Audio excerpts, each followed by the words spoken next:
Hi everyone, welcome back. If you're seeking calm, deep rest, and peaceful sleep, you're in the right place. Let's begin.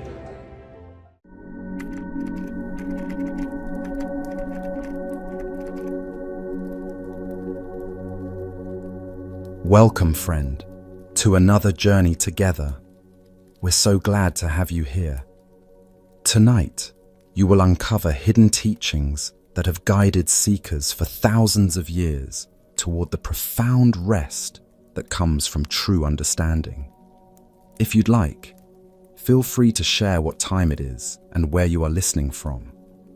I'm about to share a collection of enlightening Zen stories that hold the keys to inner freedom and lasting tranquility. Each ancient tale carries within it a powerful insight that can completely transform how you experience worry, frustration, restless thinking, and the endless search for something more. These are not simple stories, but lost teachings from enlightened masters who discovered something extraordinary. That genuine peace doesn't require perfect circumstances, but rather a shift in how we meet whatever life presents. The Buddha revealed this truth when he said, "Hatred does not cease by hatred, but only by love. This is the eternal rule." Through our exploration together, you'll discover how this timeless wisdom can revolutionize your inner world. As we move through these profound teachings, you'll feel something powerful taking place. The weight of your concerns will begin to dissolve. The constant stream of mental chatter will gradually fade. You'll find yourself naturally arriving at a place of deep understanding and complete rest. So allow yourself to settle completely now. Let your entire being relax into this moment. Breathe with me once, deeply, and as you release that breath, know that you're about to receive ancient wisdom that has been quietly waiting to find you. Let us begin with a story about the impermanence of all teachings. This is the story of the riverbed letters. In a mountain village where a crystal river wound through ancient pines, there lived a scribe named May, who devoted her life to copying sacred sutras for traveling pilgrims. Her small hut smelled of pine smoke and ink, and her calligraphy was renowned throughout the region for its clarity and beauty. Each morning, travelers would arrive dusty from mountain paths, seeking a line of wisdom to carry them through their journeys. One summer, illness struck the village papermaker, and suddenly there was no paper to be found anywhere. Yet still the pilgrims came, weary and seeking guidance. May sat in her empty workshop, surrounded by brushes and inkstones, but unable to fulfill her purpose. The absence of paper felt like a wall between her and her calling. On the third morning, without paper, May walked to the river at dawn. Standing barefoot on the smooth stones, she selected a flat rock from the shallows, dried it carefully on her sleeve, and wrote a single character with lampblack and water: peace. She placed the stone gently back into the flowing water. Her young apprentice Jin discovered her there and was troubled. "Master," he said, "the words will wash away. They won't last even until sunset." May dipped her brush again and wrote breath on another stone. "The river reads quickly," she replied, returning the stone to the current. Each morning thereafter, May continued this practice. She wrote different characters on different stones: heart, return, stillness, flow. Each stone was carefully placed back into the water, where the current gradually erased the ink and carried the teachings downstream. Jin grew increasingly distressed. "Master, we are losing all the wisdom. These words should be preserved." One evening, heavy rains swept over the mountains. The river rose and swallowed all the stones at once. Jin rushed to rescue them, but May placed a gentle hand on his arm. "Let the lesson go home," she said quietly. The next day, when the waters cleared, Jin searched frantically for the stones. Every character had been washed clean. He sat beside May, dejected. "We have lost 100 sacred words." May smiled with deep peace. "We have gained a river that has read them all." They walked along the bank together in silence. Jin began to notice how the water curved around obstacles without resistance, how it carried both leaves and branches with equal grace, how it reflected light the same whether it flowed over golden sand or dark stones. For the first time, he was reading the water itself. "Master," he whispered, "how do I learn this older script?" "Begin where it touches your feet," May answered. "The Buddha once said, 'Nothing is permanent. Everything is subject to change.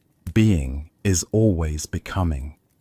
This ancient wisdom illuminates a profound truth about our relationship with spiritual teachings and the nature of wisdom itself.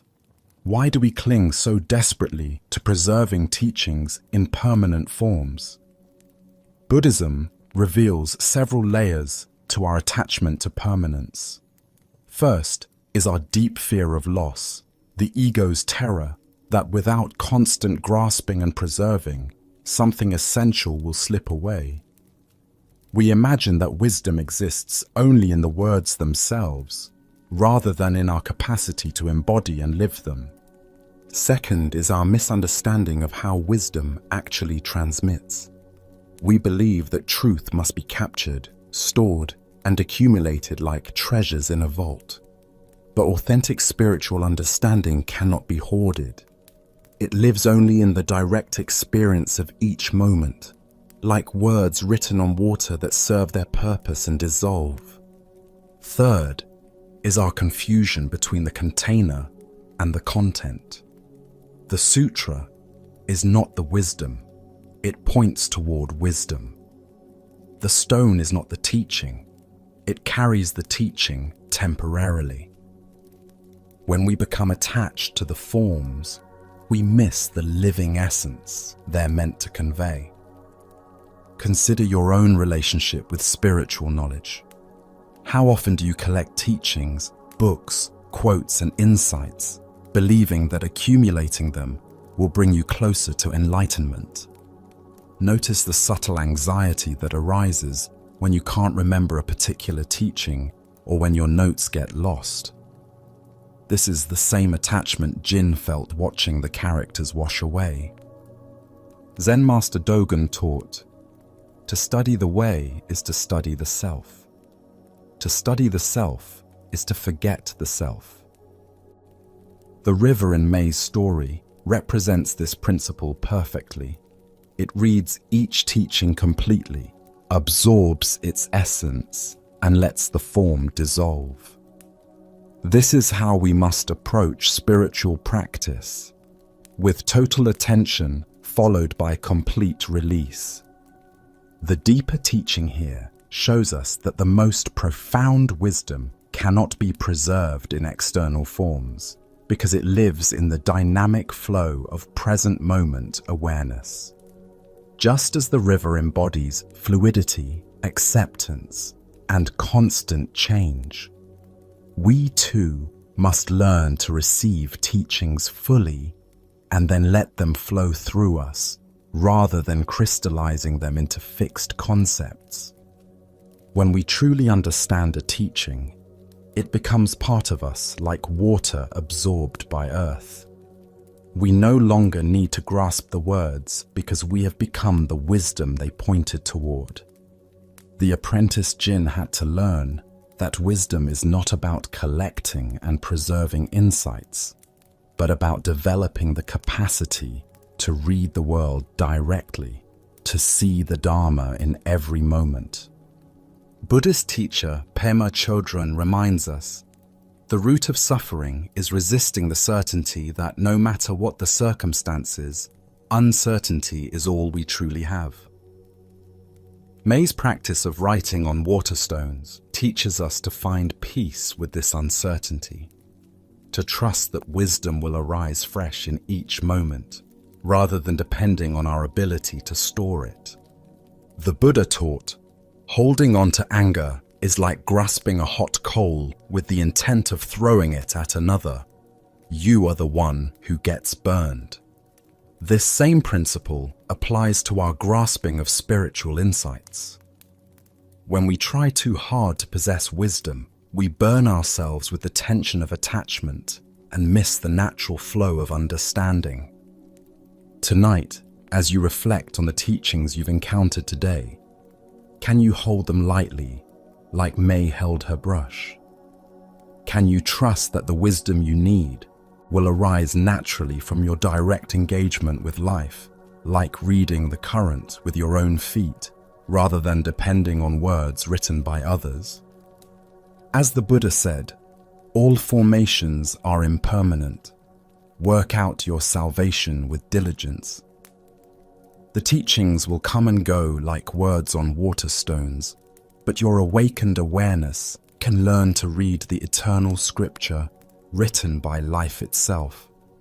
As we continue our journey through Zen wisdom, let us turn to a tale about the true nature of support.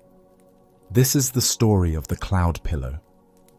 On a narrow street, where morning mist gathered against old wooden buildings, there stood a small shop run by an elderly woman named Sora.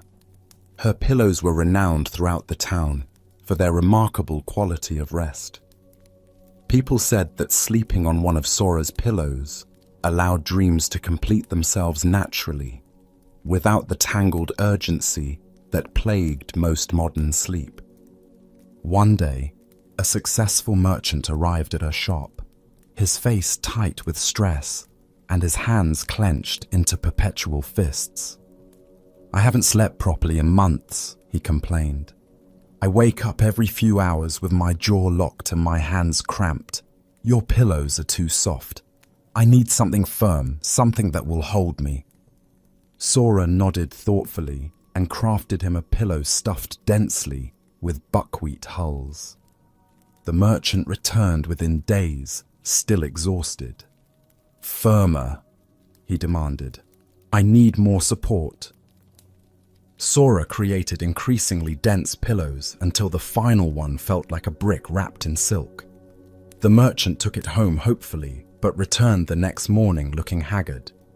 "I feel like I'm fighting the pillow all night," he said, his voice strained.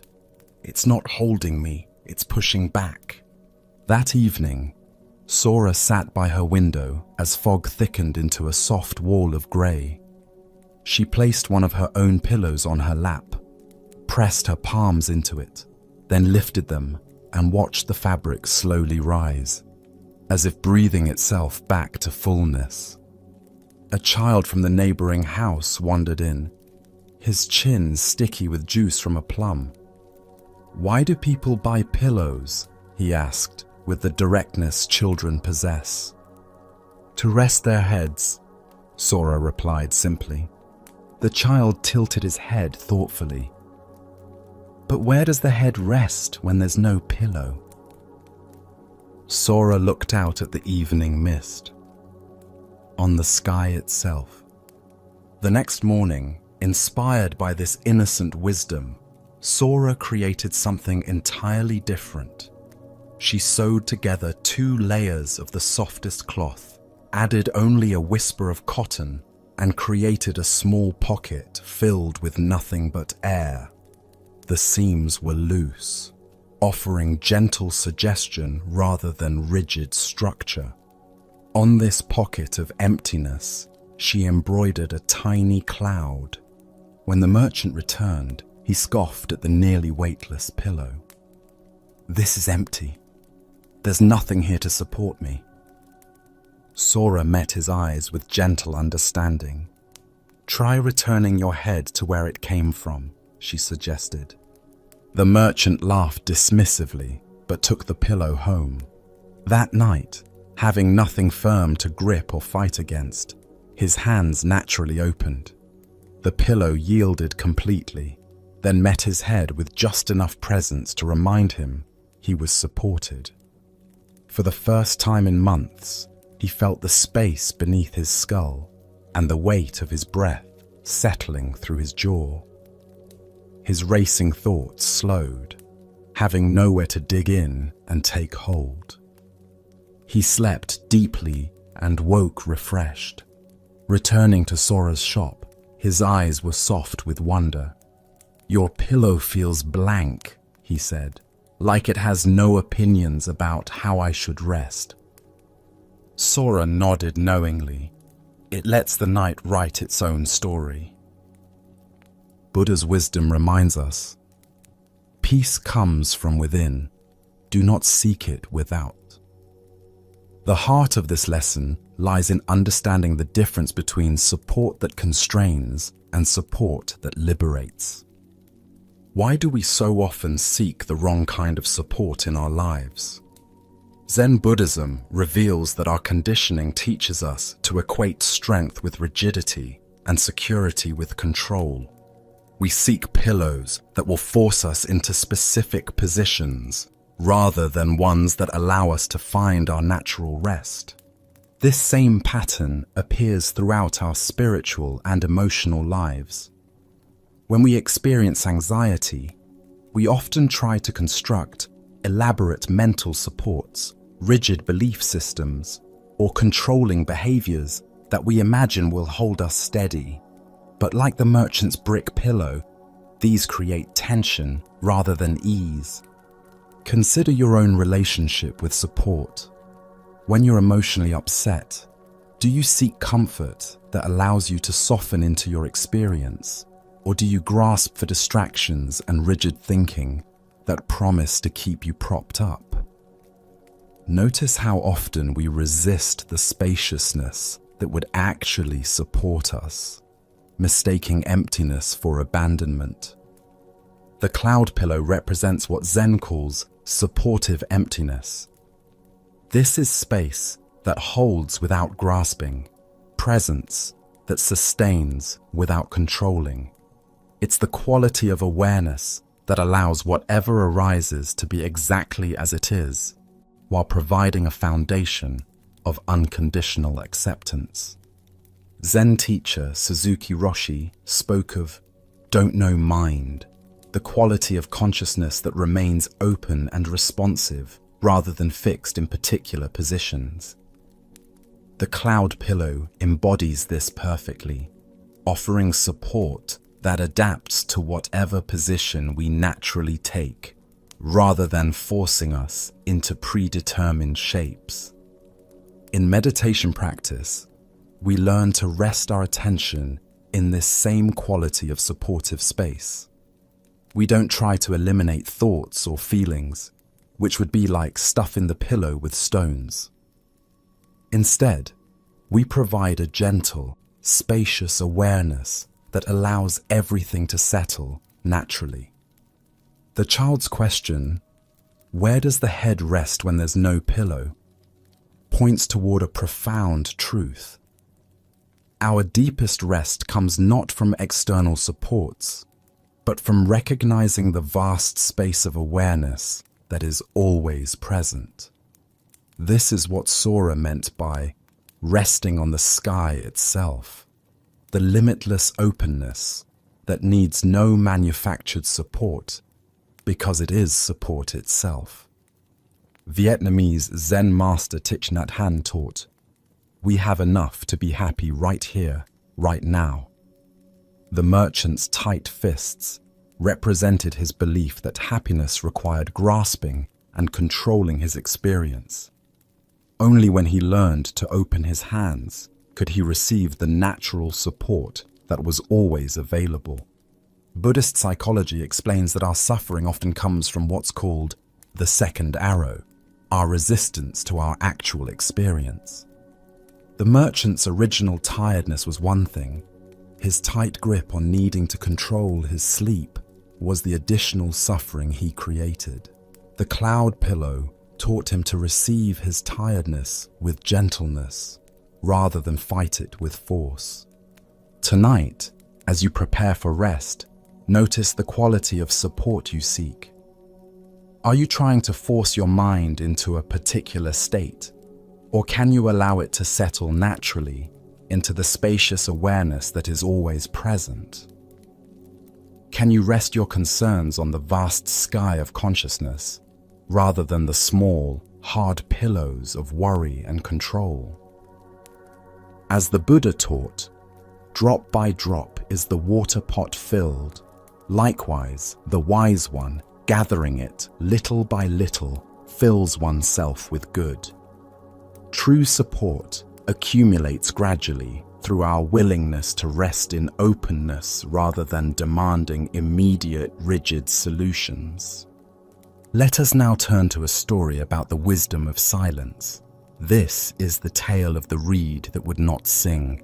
In a peaceful monastery surrounded by wetlands, a young monk named Ren had the daily task of cutting reeds to make flutes for evening prayers.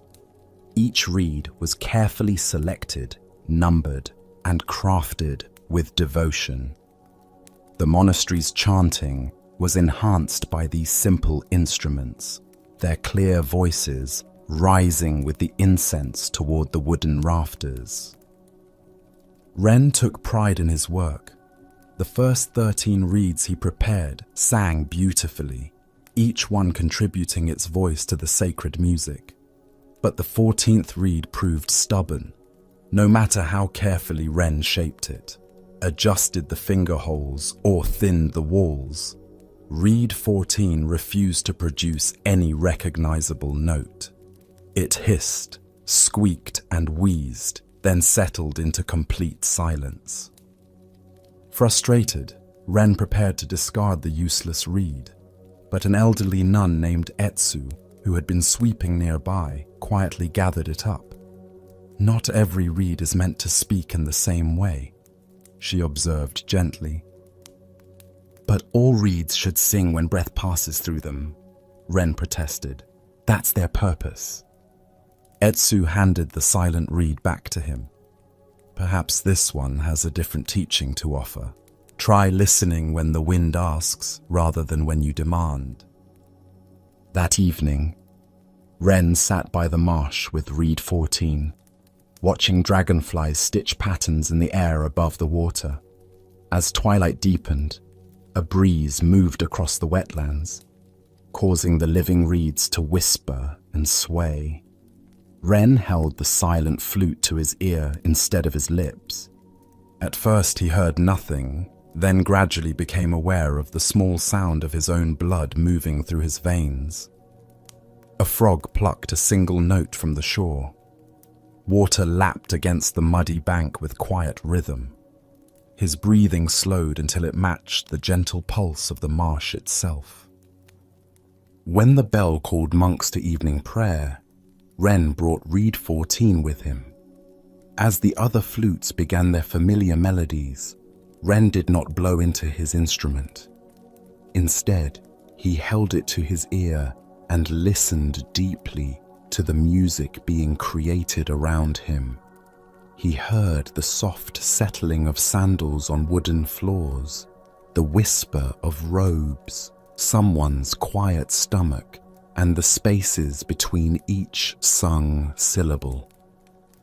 He felt how the sound moved after leaving mouths, how it entered the stone pillars and wooden beams, how it dissolved into the night air. After the chanting ended, Etsu approached him. "How did reed 14 perform tonight?"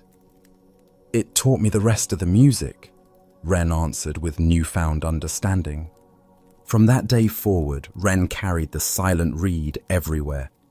When young monks criticized themselves for singing off key, he would place reed 14 against their chests and say, "Listen here, you're perfectly in tune with your own heartbeat."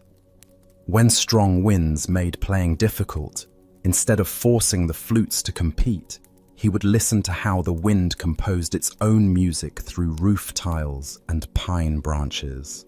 Word of the silent flute reached a renowned musician who traveled from the capital to investigate.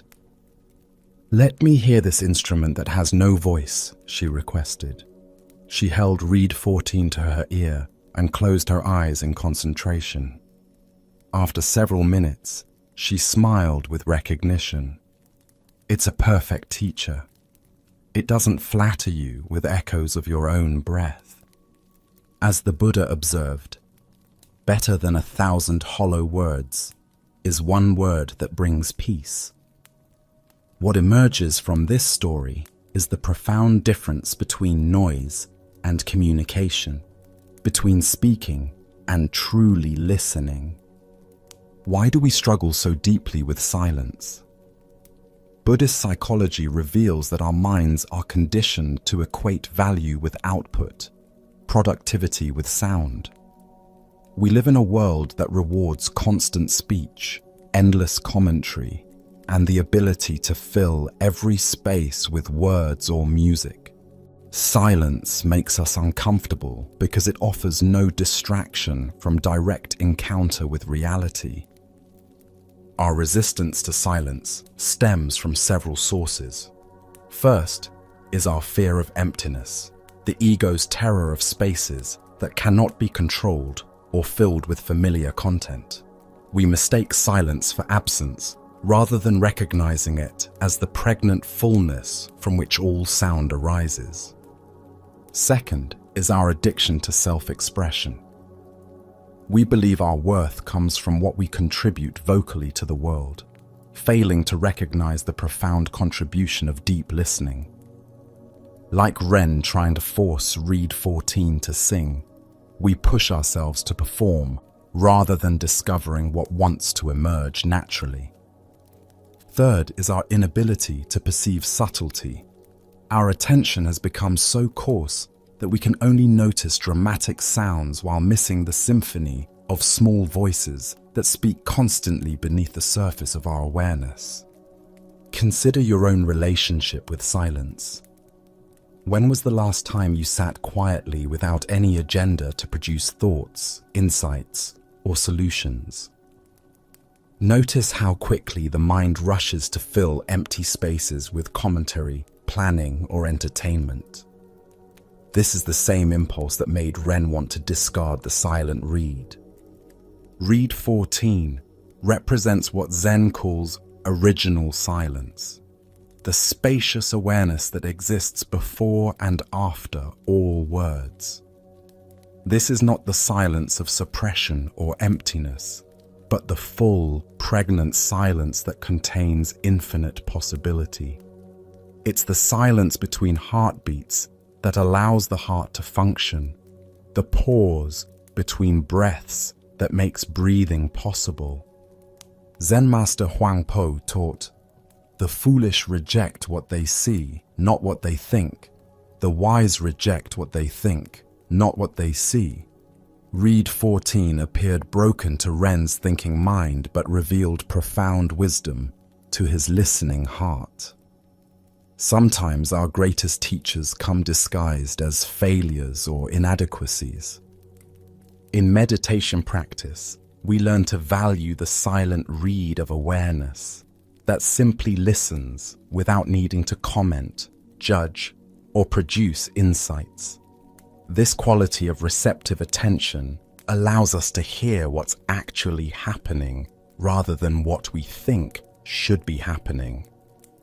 The Buddha said, "Silence is an empty space, and in empty space, wisdom grows." When we stop trying to fill every moment with our own voice, we discover the vast conversation already taking place. We hear the wisdom of our body, the intelligence of our breath, the subtle guidance of intuition. Modern life provides fewer and fewer opportunities for genuine silence. We're surrounded by constant input designed to capture our attention and prevent us from settling into the deeper listening that Reed 14 represents. But even in noise, we can cultivate the inner silence that hears beneath surface sounds. the musician's observation that reed 14 doesn't flatter you with echoes of your own breath points toward a crucial spiritual principle. True wisdom often comes not from confirmation of our existing thoughts, but from the silence that allows fresh understanding to emerge. Tonight, as you notice the impulse to fill quiet moments with activity or thinking, remember reed 14. Can you hold space for the silence that teaches without words? Can you listen with your whole being to the music that plays constantly beneath the noise of daily life? The Buddha taught, "Peace comes from within, do not seek it without." The deepest peace is found not in the perfect harmony of all our reeds singing together, but in the silence that allows us to hear the symphony of existence of which we are already a part. Our next story reveals the profound nature of practice itself. This is the story of the charcoal moon. In a small mining town nestled at the foot of a blackened mountain, a solitary charcoal burner named Ko spent his days tending fires that transformed wood into fuel. His modest hut was permeated with the scent of pine tar and wood smoke, and his hands were permanently stained dark from his work. Each evening, after banking the coals for the night, Ko would take a piece of charcoal and carefully draw a circle on the soot-darkened wall of his hut. The circle was never perfect. Some nights, his tired hands made it wobbly. Other evenings, when he felt centered and still, the line flowed smooth and round. During thunderstorms, the circle trembled with the shaking of the hut. On clear, cold nights, his breath created a small fog before the dark wall. But regardless of the circle's appearance, Ko would sit before it and bow with genuine reverence. Each morning, smoke and ash from the fires would blur the previous night's circle beyond recognition. Ko would brush the wall clean and begin his day's work, knowing he would draw again when evening came. A curious neighbor once asked, "Ko, what deity do you pray to each night?" Ko paused from washing his blackened hands and replied simply, "I bow to the moon that appears when all fires go out." The neighbor looked puzzled. "But your wall is completely black and your moon is drawn with charcoal. How can you see any moon there?" Ko smiled with quiet understanding. Even the darkest wall reflects the light that's already present. One autumn, a traveling potter sought shelter in Ko's humble dwelling. She woke at dawn and observed Ko's morning ritual of drawing a fresh circle with careful attention. "You know," she suggested helpfully, "you could use white chalk instead of charcoal. Then your moon would actually be visible." Ko shook his head gently. "This is the moon that the coals understand. This is the moon that lives in darkness." As winter deepened, fierce storms bent the mountain pines and shook the small hut violently. One particularly wild night, a powerful gust tore the door open and swept ash across the wall, completely erasing Ko's circle before he could bow. He sat before the blank, dark surface, his hands resting quietly on his knees. For the first time in years, Ko did not reach for his charcoal. Instead, he simply sat with the empty wall, allowing the storm to rage around him. In that darkness, he began to see all the circles he had ever drawn. The shaky ones from tired evenings, the perfect ones from centered nights, the interrupted ones from restless times. He felt the presence of his practice in his hands, in his breath, in the quiet attention he had cultivated through countless repetitions. When the wind finally calmed, a single cloud drifted through the open door, creating an even softer darkness against the dark wall. Ko found himself laughing quietly so as not to wake the road. He stepped outside into the clear night and saw the actual moon hanging simply and completely over the black mountain, surrounded by stars that needed no charcoal to shine.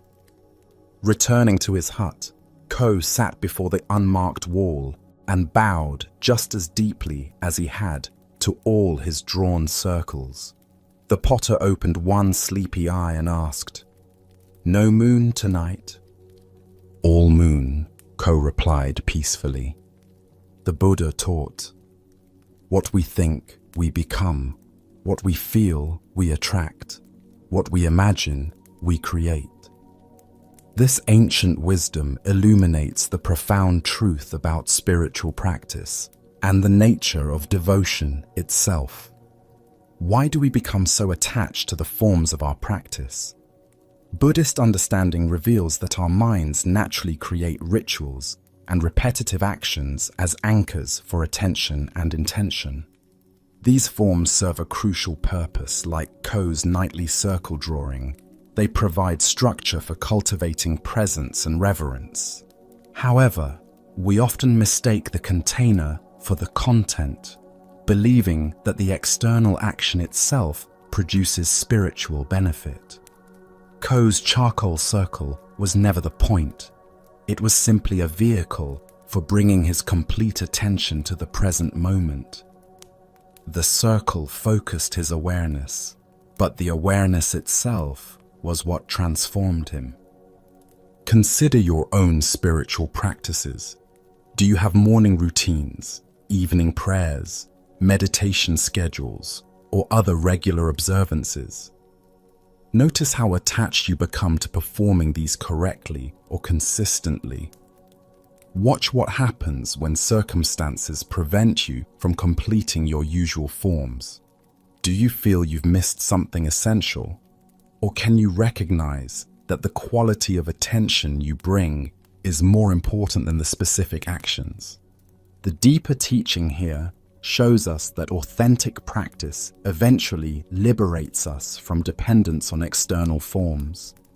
Ko's years of drawing circles with devoted attention cultivated a quality of presence that existed independently of the charcoal and wall.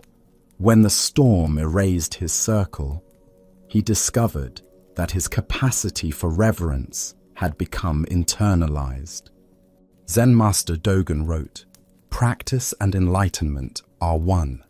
This means that the value of spiritual practice lies not in achieving some future state, but in the quality of awareness we bring to each moment of practice itself.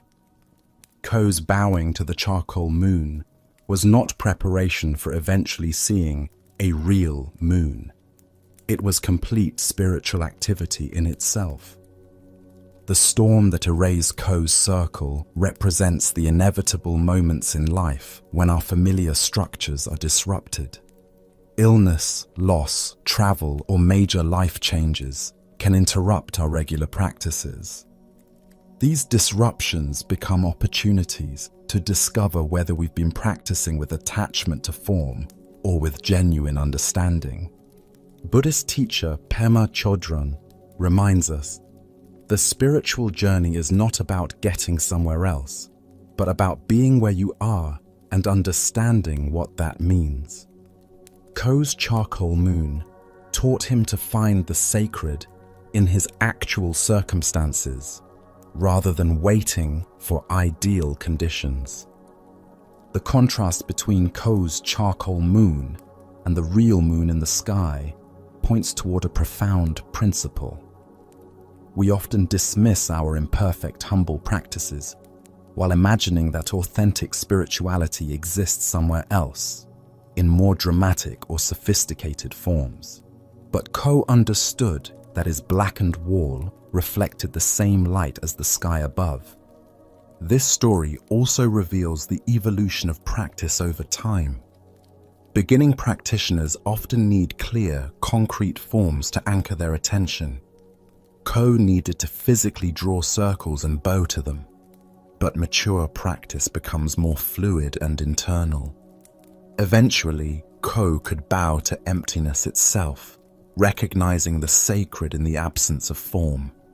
The Buddha said, "There are only two mistakes one can make along the road to truth: not going all the way and not starting." Ko's practice shows us both starting and going all the way.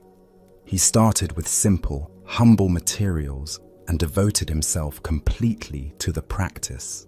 Eventually, his devotion matured into a freedom that could find the sacred anywhere. Notice how Ko never abandoned his practice or declared it meaningless. When he realized he didn't need the charcoal circle, he simply held it more lightly, drawing sometimes and not drawing other times, responding to each moment freshly rather than following rigid rules. Tonight, as you engage in whatever practices anchor your own spiritual life, remember Ko's charcoal moon. Can you bring the same devoted attention to these activities while holding them lightly? Can you recognize that the sacred you're seeking through practice is already present in the very quality of attention you're bringing right now? As the Buddha taught, the mind is everything. What you think, you become. When Ko learned to see the moon in charcoal on a black wall, he was training his mind to recognize the light that exists in every circumstance, even the darkest ones. Now, let us explore a Zen story about the nature of true listening. This is the tale of the bell without a clapper. In a fishing village where fog rolled in from the sea each morning, there lived a renowned bell founder named Haku, whose bronze creations could be heard across great distances.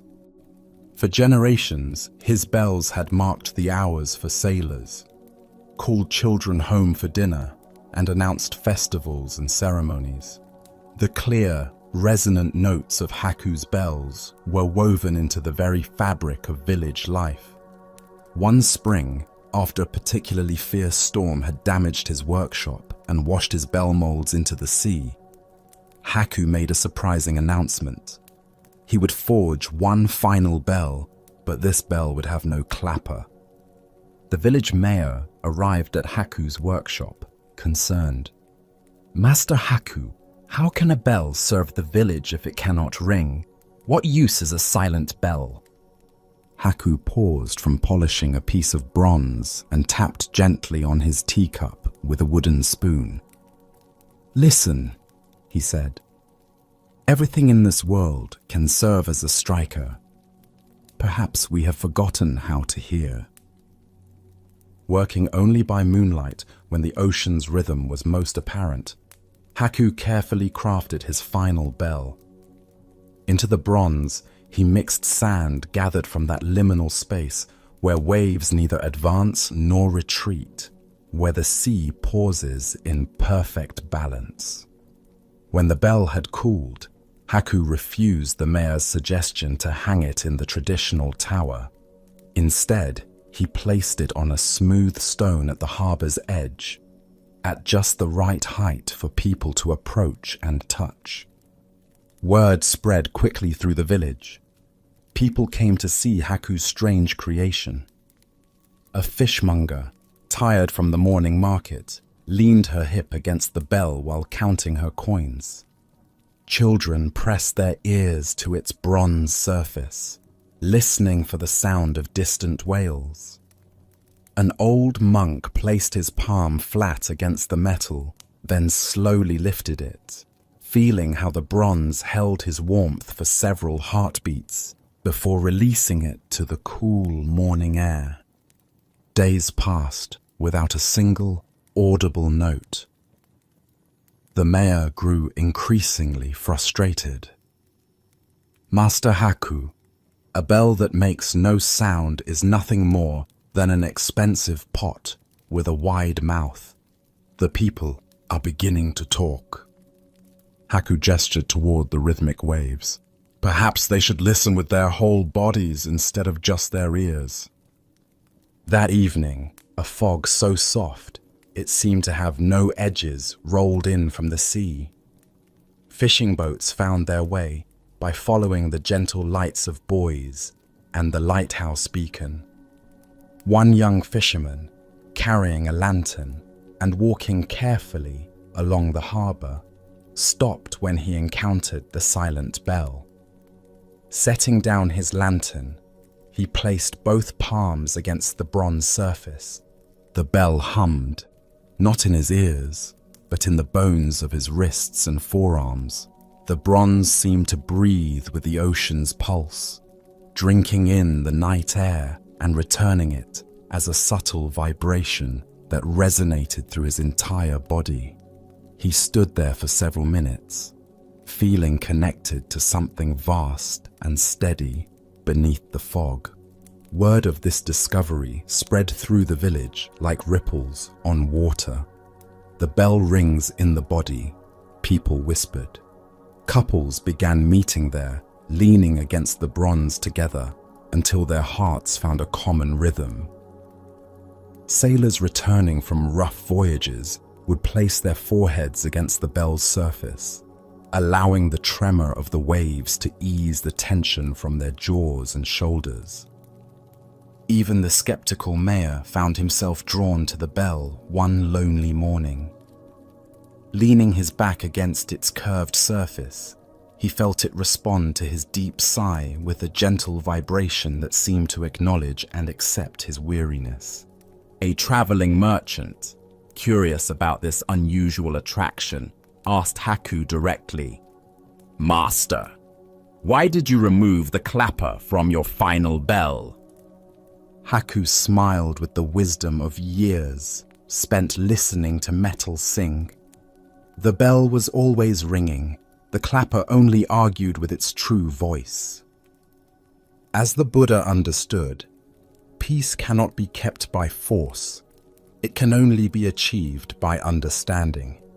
Here we discover a profound teaching about the difference between noise and true communication, between hearing and genuine listening. Why do we assume that meaningful communication must be loud or obvious? Zen Buddhism reveals that our culture has trained us to recognize only the most dramatic forms of expression, while remaining deaf to subtler languages that speak directly to the body and heart. Our conditioning teaches us that silence equals absence, that if something cannot be heard with the ears, it has no value. But Haku's bell demonstrates that the most profound communications often occur below the threshold of ordinary hearing. The bell was always vibrating with the rhythm of the earth, the pulse of the sea, the breathing of the wind. The clapper only obscured this deeper song with its crude striking. Consider your own patterns of listening. How often do you wait for others to speak loudly or dramatically before paying attention? How much subtle communication do you miss because you're only listening for words?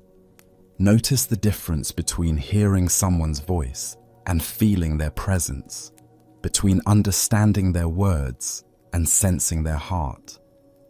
The villagers who discovered the bell's true voice had to engage with it differently than they had with traditional bells. Instead of waiting passively for sound to reach their ears, they had to approach, touch, and open their whole bodies to receive its message.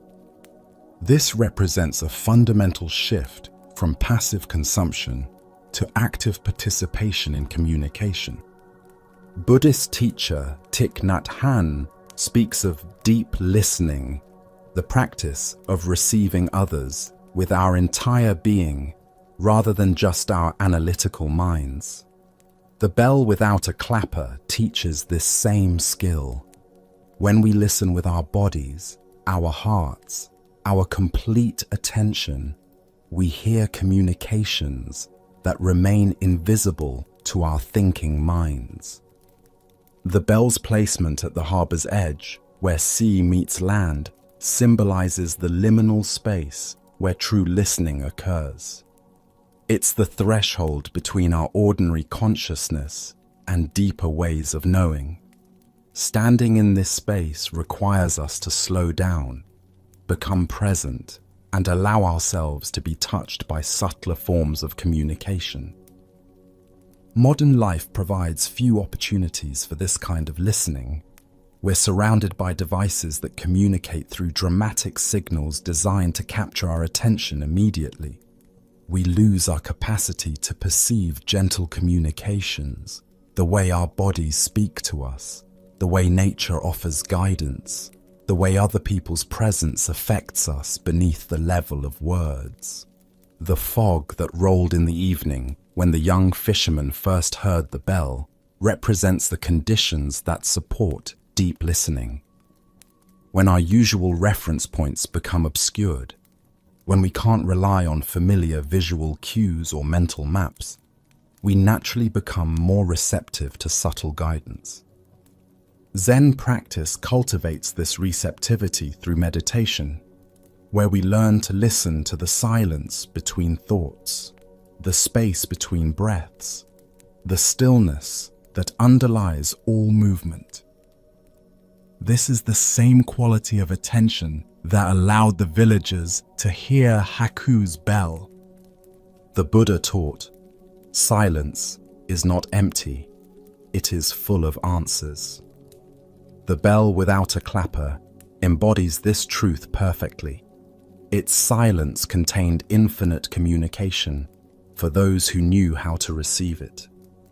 Tonight, as you prepare for rest, can you listen to your environment the way the villagers learned to listen to Haku's bell? What subtle communications might your body be offering? What gentle wisdom might be available if you open to receive it with more than just your thinking mind? As the Buddha said, the quieter you become, the more you can hear.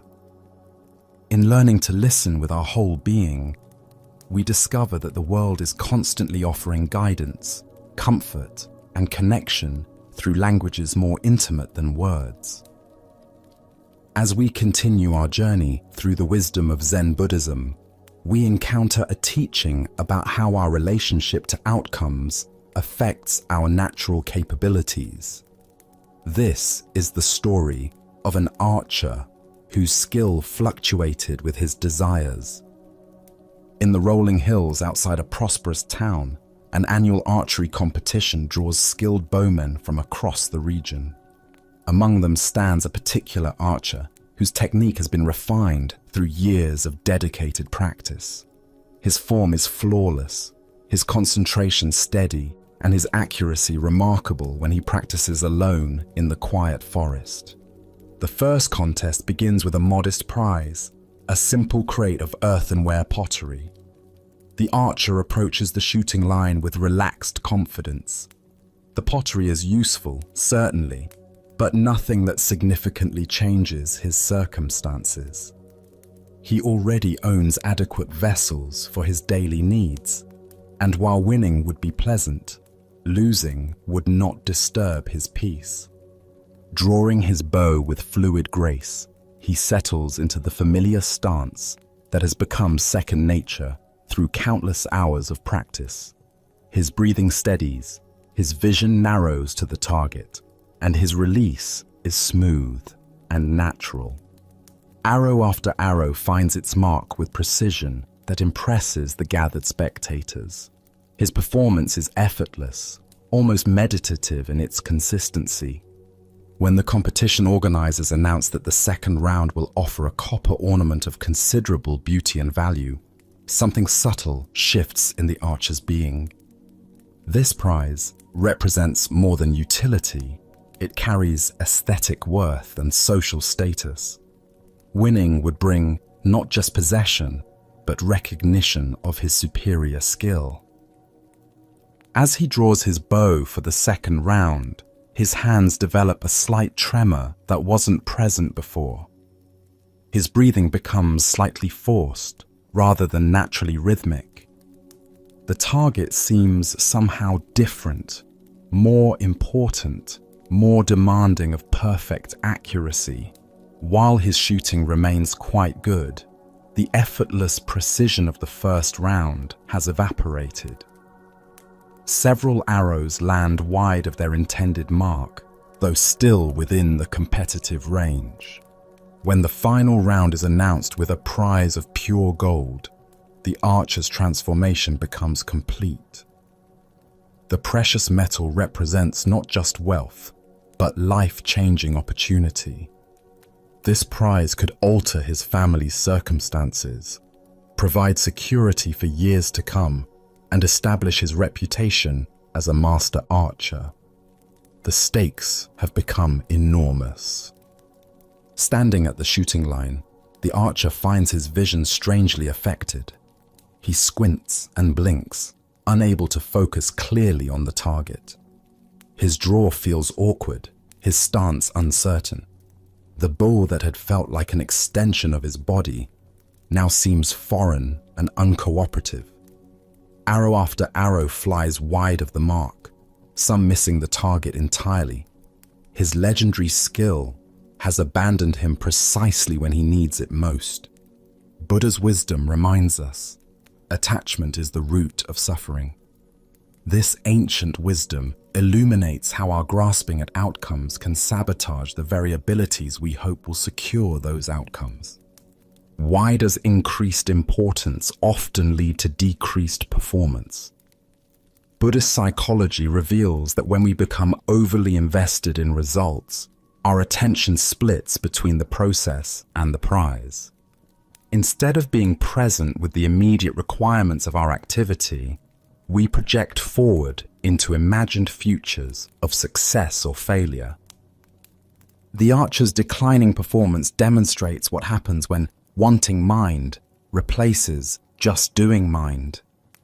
In the first round, his entire being was available for the simple task of accurate shooting. By the final round, much of his mental energy was consumed by calculations about what the gold would mean, fears about missing this opportunity, and pressure to perform at a level that would justify his self-image. This pattern of performance anxiety reveals itself across every area of human endeavor.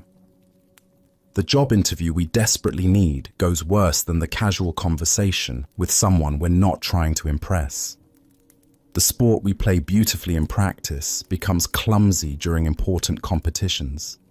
The speech we deliver flawlessly to friends becomes stumbling when given to influential audiences. Zen teachings point to the paradox that we often get what we want most naturally when we're not desperately grasping for it. This isn't about becoming indifferent to outcomes, but about maintaining what Master Suzuki called don't know mind, complete presence with the process while holding results lightly. The Buddha taught, "The whole secret of existence is to have no fear. Never fear what will become of you. Depend on no one.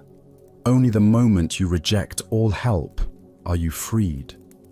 This doesn't encourage recklessness, but points to the liberation that comes from performing wholeheartedly, without attachment to validation through results. Consider your own relationship with different levels of stakes.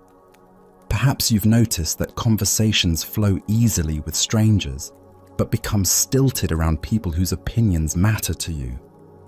Maybe your creative work feels natural when done for personal satisfaction, but becomes forced when aimed at impressing others. The archer's story reveals how pressure creates tunnel vision that actually narrows our capacity rather than sharpening it. When we're relaxed and present, we have access to peripheral awareness, intuitive timing, and unconscious competence. Under pressure, conscious control attempts to manage processes that function better when left to trained instinct. Master Takuan taught samurai about no mind, the state of consciousness that acts without self-consciousness, responds without hesitation, and performs without performance anxiety. The mind must always be in the state of flowing, he wrote. For when it stops anywhere, that means the flow is interrupted, and this interruption is injurious to the well-being of the mind. This doesn't mean we should avoid challenging situations or ambitious goals, but rather that we should develop the ability to remain present with our activity regardless of external stakes. The gold prize doesn't change the fundamental requirements of accurate archery. It only changes our internal relationship to those requirements. Practical cultivation of this capacity involves deliberately practicing skills in low-stakes environments, then gradually introducing pressure while maintaining the same quality of attention. More importantly, it requires developing what Buddhists call equanimity, the capacity to remain steadily present whether outcomes align with our preferences or not. Tonight, as you reflect on areas where pressure diminishes your natural capabilities, can you explore maintaining the same quality of presence regardless of what hangs in the balance? Perhaps you'll discover that your most skilled and joyful performance emerges when you're completely absorbed in the activity itself, rather than the rewards it might bring. As the Buddha said, "Do not overrate what you have received, nor envy others. He who envies others does not obtain peace of mind." Peace of mind is precisely what allows our natural abilities to express themselves freely, whether shooting for earthenware or gold. As we continue our journey through these Zen teachings, we explore a story about the delicate balance between inner awareness and sensory engagement. This is the ancient tale of chaos and the gift of perception. In the timeless realm where abstract forces take form as characters in wisdom stories, there lived three peculiar beings whose names perfectly describe their nature: chaos, disorder, and despair. Despite what their names might suggest, these three maintained an unusual friendship built on mutual appreciation and complementary energies. Chaos existed as a formless, flowing presence, neither good nor bad, neither helpful nor harmful, simply the pure potential from which all experiences could emerge. Chaos possessed a kind of innocent completeness, lacking nothing and needing nothing, existing in perfect harmony with whatever arose in each moment.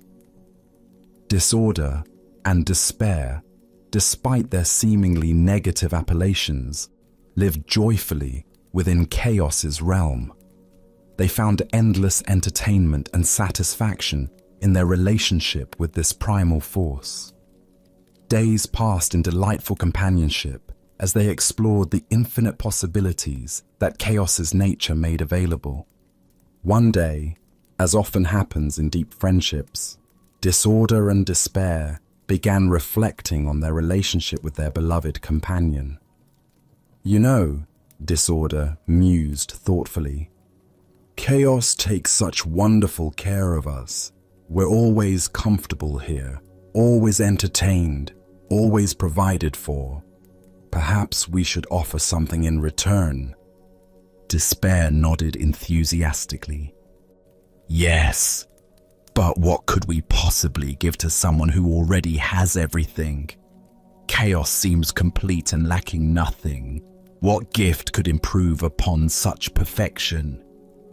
They contemplated this question seriously, scanning chaos's being for any apparent deficiency that they might address. Finally, despair's face lit up with inspiration. "Wait, I noticed something. Chaos has no openings, no holes for seeing, hearing, tasting, smelling, or touch. How can chaos experience the world without senses?" "Brilliant observation," disorder exclaimed. "Let's give chaos the gift of sensory perception.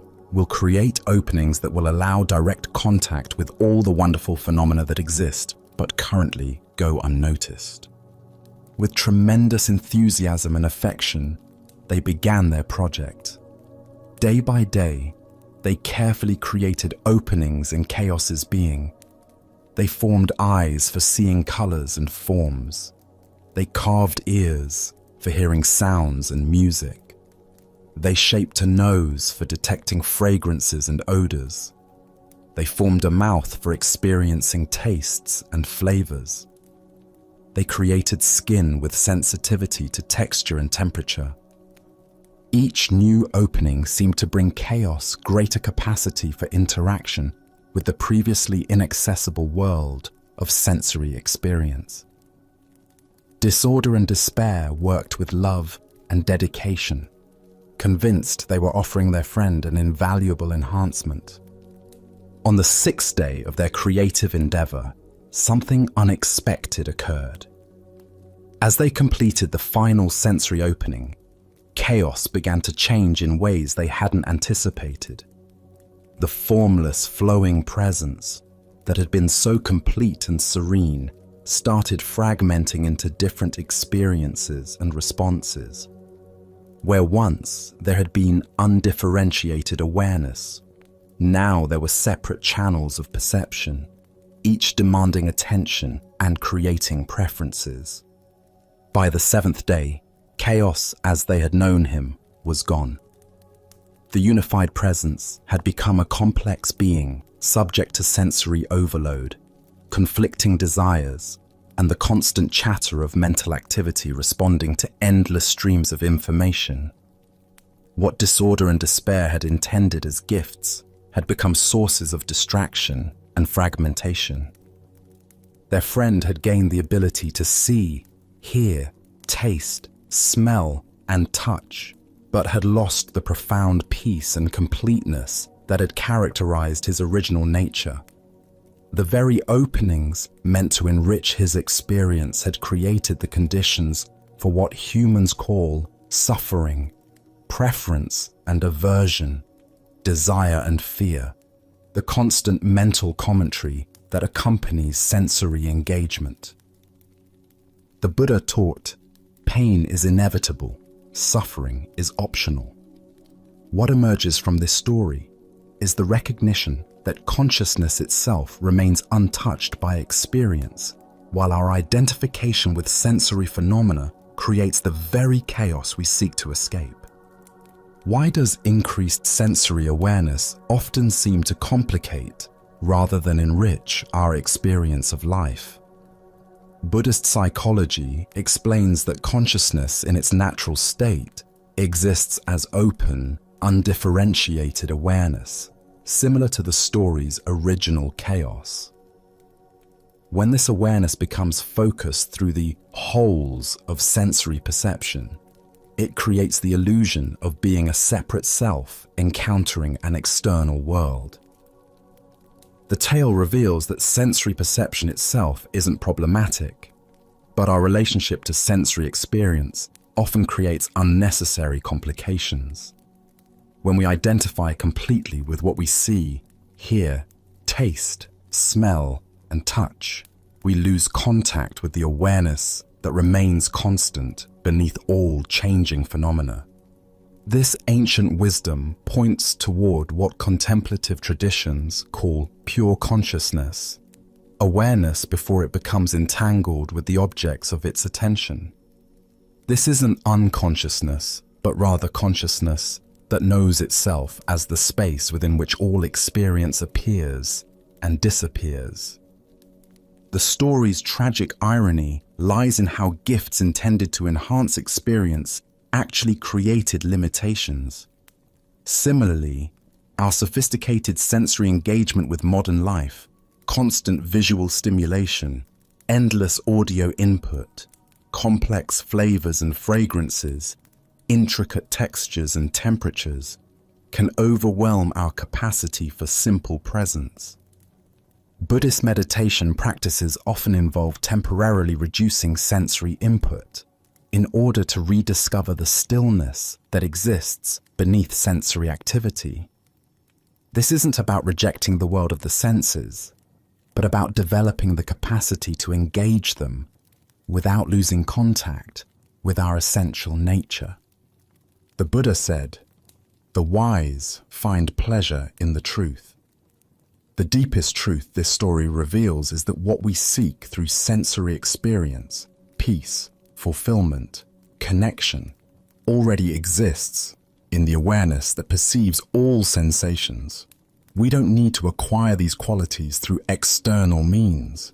We need to recognize them as our fundamental nature.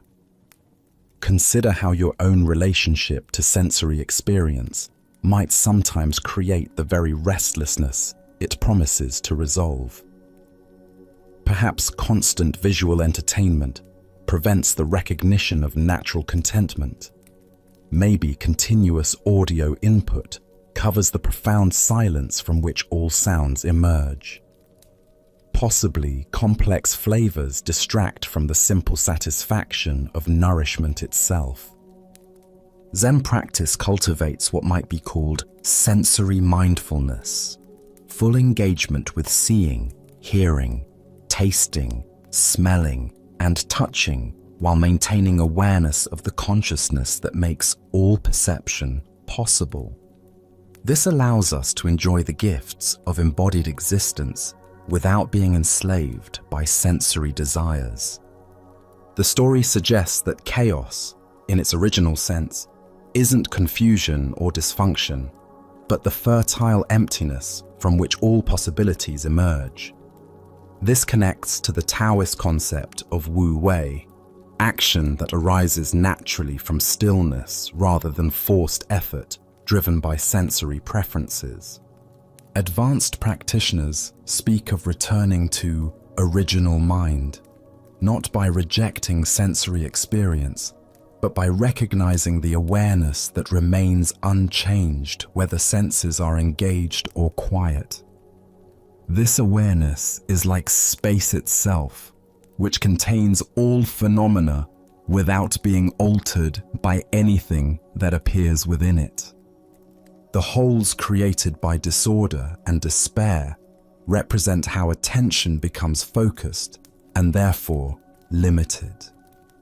While focus enables detailed perception, it also creates the possibility of tunnel vision, selective awareness, and the miss of the bigger picture that unfocused consciousness naturally perceives. This teaching doesn't advocate sensory deprivation, but points toward conscious engagement with the sensory world. When we use our capacity for seeing, hearing, tasting, smelling, and touching as doors back to presence, rather than as escapes from presence, they become allies in awakening rather than obstacles. Tonight, as you engage your senses with the world around you, perhaps noticing colors and forms, sounds and silences, tastes and textures, can you also notice the still awareness within which all these perceptions appear? Perhaps you'll discover that the peace you seek through managing sensory experience already exists as the very consciousness that experiences everything. As the Buddha taught, better than 1,000 meaningless words is one meaningful word that brings peace.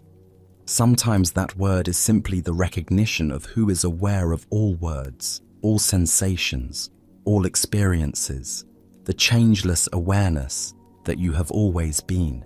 As we continue our journey, let us now turn to a story about acceptance and the art of contentment.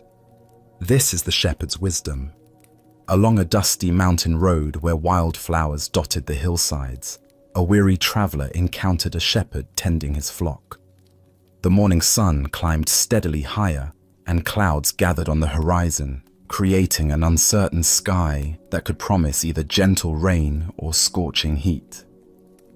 The shepherd sat peacefully on a smooth boulder, watching his sheep graze contentedly among wild grasses. His face bore the calm expression of one who had spent countless seasons under open sky, learning lessons that only nature can teach. There was something in his demeanor, a quality of unshakable serenity that drew the traveler's attention. "Good morning, friend," the traveler called out, wiping sweat from his brow. "What kind of weather are we going to have today?" The shepherd looked up with eyes that held mountain stream clarity and smiled with genuine warmth. "The kind of weather I like," he replied simply, as if this were the most obvious answer in the world. The traveler paused, confused. He had expected a practical forecast that would help him plan his day. Instead, he received what seemed like circular logic, offering no useful information. "How do you know it will be the kind of weather you like?" the traveler pressed, his voice carrying frustration mixed with curiosity. The shepherd's smile deepened, and he gestured toward the vast sky above them, where clouds and clear patches moved in their eternal dance. "Having found out, sir, that I cannot always get what I like," he said, with the patience of one who had learned life's most essential lesson, "I have learned to always like what I get. So I am quite sure we will have the kind of weather I like." The traveler stood in silence, the profound simplicity of this wisdom settling into his understanding, like seeds finding fertile ground. Here was a man who had discovered something that all the weather predictions in the world could not provide: complete freedom from the anxiety of uncertainty. As the Buddha observed, attachment is the root of suffering. What emerges from this story is the recognition that true contentment comes not from controlling external circumstances, but from transforming our relationship to whatever circumstances arise. Why do we exhaust ourselves trying to arrange life according to our preferences, rather than learning to find peace within whatever life presents?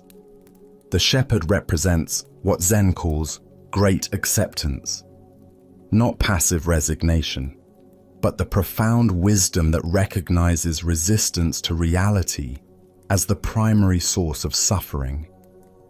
When we fight against what is, we create an internal war that drains our energy and blocks our capacity for contentment. When we learn to align ourselves with reality as it unfolds, we discover the tremendous peace that comes from swimming with the current rather than against it. Consider how much mental and emotional energy we spend each day resisting circumstances beyond our control.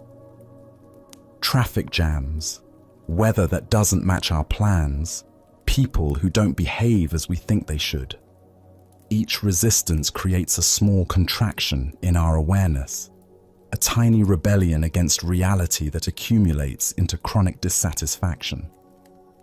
The shepherd's approach doesn't mean becoming passive or ceasing to have preferences. We can still hope for sunny days while fully accepting rainy ones. We can work toward goals while finding peace when outcomes differ from expectations. The key lies in holding our preferences lightly rather than allowing them to determine our contentment. Zen master Seng Tsan wrote, "The great way is not difficult for those who have no preferences." This doesn't suggest eliminating all desires, but rather not allowing those desires to become demands that reality must fulfill for us to be okay. Look deeply at your own patterns of resistance. How often do you find yourself arguing with reality, wishing circumstances were different, or believing you'll be content when things change? This tension is optional, not because you should suppress your desires, but because you can learn to hold them more skillfully. The Buddha taught that attachment doesn't mean caring deeply about things. It means making our inner peace conditional on external circumstances, arranging themselves according to our specifications. The shepherd cares about his flock and appreciates comfort, but his fundamental contentment doesn't depend on any particular outcome. Tonight, as you reflect on the day's experiences, both pleasant and challenging, can you find the shepherd's secret within your own awareness? What if contentment isn't waiting for better circumstances, but is available right now through a shift in perspective. As the Buddha taught, happiness does not depend on what you have or who you are. It solely relies on what you think. The shepherd discovered that when we stop demanding that life conform to our expectations, we find the freedom to enjoy life exactly as it presents itself. Now, let us explore a story about the nature of genuine assistance and the goal of true teaching. This is the encounter between the psychiatrist and the Zen master. At a gathering of professionals and spiritual teachers, a psychiatrist found himself in conversation with a renowned Zen master. The psychiatrist had built his career on helping people work through their psychological difficulties, analyzing their problems, and providing therapeutic interventions designed to improve their mental health and emotional well-being. Curious about how different approaches to helping might compare, the psychiatrist decided to ask the master a direct question that had been on his mind throughout their conversation. I've spent years learning various techniques for helping people with their emotional and psychological struggles, the psychiatrist said. I'm curious about your approach. Exactly how do you help people? The master listened to the question with the same calm attention he brought to everything, considering not just the words but the assumptions underlying them. After a moment of thoughtful silence, he offered a response that was both simple and profound. I get them to a place where they can't ask any more questions, the master replied. The psychiatrist paused, uncertain whether this was meant as a serious answer or perhaps some kind of Zen riddle. I'm not sure I understand, he said. Surely questioning is important in any process of growth and understanding. The master smiled gently. Questions arise from the mind that believes it lacks something. When someone reaches the place where questions naturally cease, they have found what they were truly seeking all along. Buddha's wisdom tells us, doubt everything, find your own light. Yet this ancient teaching reveals a paradox. True finding comes not through endless questioning, but through arriving at a completeness where questions become unnecessary. Why do we assume that helping people means providing answers to their questions when the deepest healing might involve dissolving the questioner itself? Zen Buddhism points to the possibility that many of our problems exist only because we continue to ask the questions that create and maintain them. The psychiatrist's approach, like that of most helping professions, focuses on analyzing problems, understanding their origins, and developing strategies for managing or resolving them. This method has value and can provide genuine relief for many forms of suffering. But the master's approach suggests something more radical. Helping people transcend the very framework that generates their problems. Consider the endless questions that occupy your own mind. How can I be happier? Why do I keep making the same mistakes? What should I do with my life? How can I find meaning? Each question implies a questioner who lacks something, who needs something, who must figure something out. But what if the questioner itself is the source of the seeking? In Zen practice, we discover that many of our problems are maintained by the very effort to solve them. The mind that constantly asks, "How can I find peace?" is the same mind that disturbs the peace that is naturally present. The person who desperately seeks enlightenment may be reinforcing the very sense of separation that creates the feeling of being unenlightened. The master's method of getting people where they can't ask any more questions isn't about suppressing inquiry or promoting ignorance. Rather, it's about guiding people to a direct experience of completeness where questions naturally dissolve because there's nothing more to seek. Zen Master Bankai taught, "The unborn Buddha mind can handle anything that comes up." When someone truly realizes their fundamental completeness, questions about how to be complete simply cease to arise. Problems don't need to be solved. They're recognized as temporary appearances in the vast space of awareness. This doesn't mean practical questions disappear entirely. What should I have for lunch? Or which route should I take to work? Are functional questions that serve practical purposes. The questions that cease are the existential ones that arise from a fundamental sense of lack or incompleteness. The Buddha said, "There is nothing to do, nothing to gain, nothing to lose." This teaching points to the same understanding the Master was indicating. True help comes not from giving people more to do or figure out, but from helping them realize they are already what they seek. Look deeply at your own relationship with questions and seeking. How much of your mental energy goes toward trying to solve the problem of your life rather than living it? What would remain if you stopped asking the questions that assume something is fundamentally wrong or missing? The psychiatrist helps by analyzing and providing tools. The Master helps by pointing to what needs no analysis or improvement. Both approaches can serve, but the Master's method aims for the root rather than the branches, dissolving the seeker rather than satisfying the seeking. Tonight, as you notice the questions that typically occupy your mind, can you sense what lies beneath them? Can you find the space of awareness that exists prior to all questions, the completeness that needs no answers because it lacks nothing? As the Buddha observed, peace comes from within. Do not seek it without. The deepest help we can receive or offer others is the recognition that what we seek has never been absent.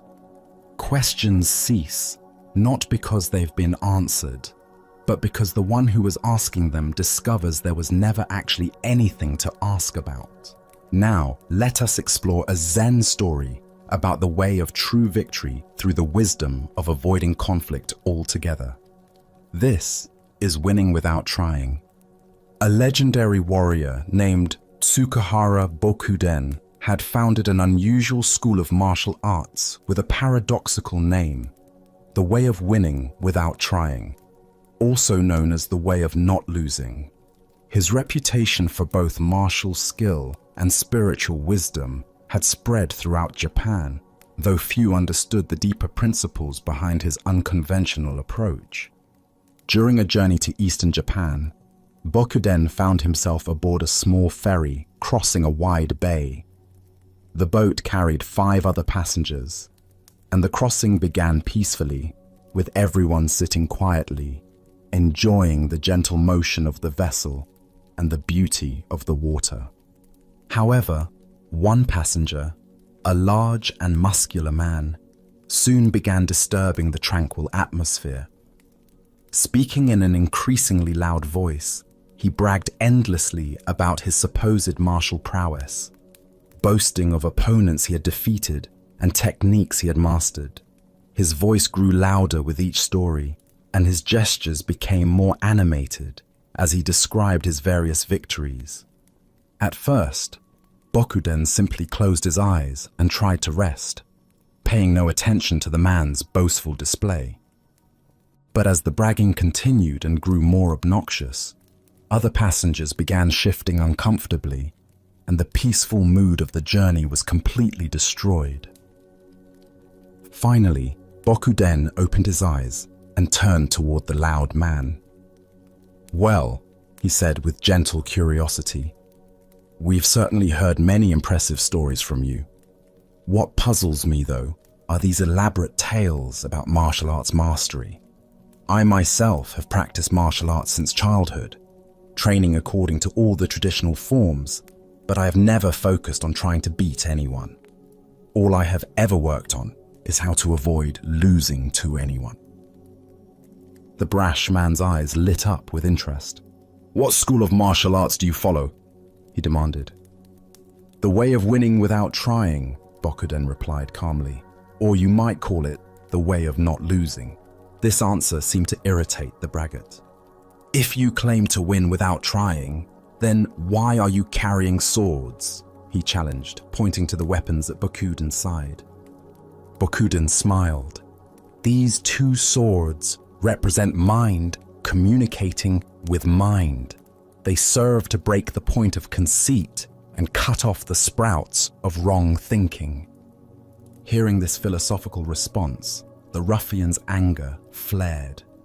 "Enough riddles," he shouted. "If you truly follow this way of winning without trying, then prove it. Let's have a duel right now, and we'll see whether you can win without trying." Bokuden remained perfectly calm. "In this case," he said thoughtfully, "while the sword of my heart is ordinarily a life-giving sword, when facing someone with harmful intentions, it naturally becomes a death-dealing sword." This cryptic response only inflamed the man's rage further. Unable to contain his mounting fury, he demanded that the boatmen immediately head for shore so they could settle the matter with a proper duel. Bokuden caught the boatman's eye and gave him an almost imperceptible signal. Then he addressed the angry challenger. "The shoreline ahead is too crowded with people for a proper duel. I'll demonstrate the way of winning without trying over there, on that small island just off the promontory. Although I'm sure the other passengers are anxious to continue their journey, if you insist so strongly on this contest, we might as well settle it." The boatman steered toward the tiny islet, and the moment they approached, the ruffian leapt eagerly onto the rocky shore, immediately drawing his sword. "Come on," he shouted, waving his weapon menacingly. "Get up here so I can split your head in two." Still seated calmly in the boat, Bokuden replied, "Wait just a moment. The way of winning without trying requires one to first calm the mind." With deliberate slowness, he removed his swords from his belt and handed them to the boatman, taking the man's long pole in exchange. For a moment, it appeared that Bokuden was preparing to beach the boat and step onto the island, but suddenly he thrust the pole in the opposite direction and pushed the boat rapidly away from shore, leaving the bewildered challenger stranded on the tiny island. As the distance between boat and shore increased, the ruffian began shouting frantically, "Why don't you come back here and fight like a man?" Bokuden laughed heartily. "Why should I? If you have a complaint, then swim out here and I'll give you all the instruction you can handle. This is the true way of winning without trying." Buddha spoke of this when he said, "Hatred is never appeased by hatred in this world. By non-hatred alone is hatred appeased. This is a law, eternal." The heart of this lesson lies in understanding that the greatest victories often come from refusing to engage in conflicts that serve no constructive purpose. Why do we so often feel compelled to prove ourselves through confrontation? Zen Buddhism reveals several patterns that draw us into unnecessary battles. Our ego constantly seeks validation through overcoming opposition, mistaking dominance for strength and conflict for courage. Like the boastful passenger, we often confuse volume with authority and aggression with competence. We also fall into the trap of taking personal offense at others' provocations, allowing their emotions to dictate our responses. When someone challenges our abilities or questions our worth, we feel obligated to defend ourselves through demonstration, rather than simply remaining secure in our actual capabilities. Additionally, we frequently mistake avoidance for cowardice when, in many situations, withdrawal represents the highest form of wisdom. True strength lies not in our ability to defeat opponents, but in our capacity to remain centered regardless of external pressures to prove ourselves. Consider how this wisdom applies to modern life. How often do we engage in arguments on social media that serve no purpose except feeding our ego's need to be right? How frequently do we accept challenges from colleagues or family members that only create more conflict without resolving underlying issues? The Zen teacher Huang Po taught, "The foolish reject what they see, not what they think. The wise reject what they think, not what they see." Bokuden's apparent retreat was actually the most skillful action possible. He avoided unnecessary violence while teaching both his challenger and the other passengers a profound lesson about the nature of true strength. Notice the layers of wisdom in Bokuden's response. He first attempted to defuse the situation through calm reasoning. When that failed, he redirected the conflict to an isolated location to protect innocent bystanders. Finally, he demonstrated that the highest martial arts is knowing when not to fight at all. This doesn't mean avoiding all challenges or conflicts, but rather discerning which battles serve a constructive purpose and which merely feed our ego's appetite for drama. Some conflicts help us grow, protect others, or serve justice. Others, like the ferry passenger's challenge, exist only to satisfy someone's need for dominance. The Buddha said, "In the end, just three things matter: how well we have lived, how well we have loved, how well we have learned to let go."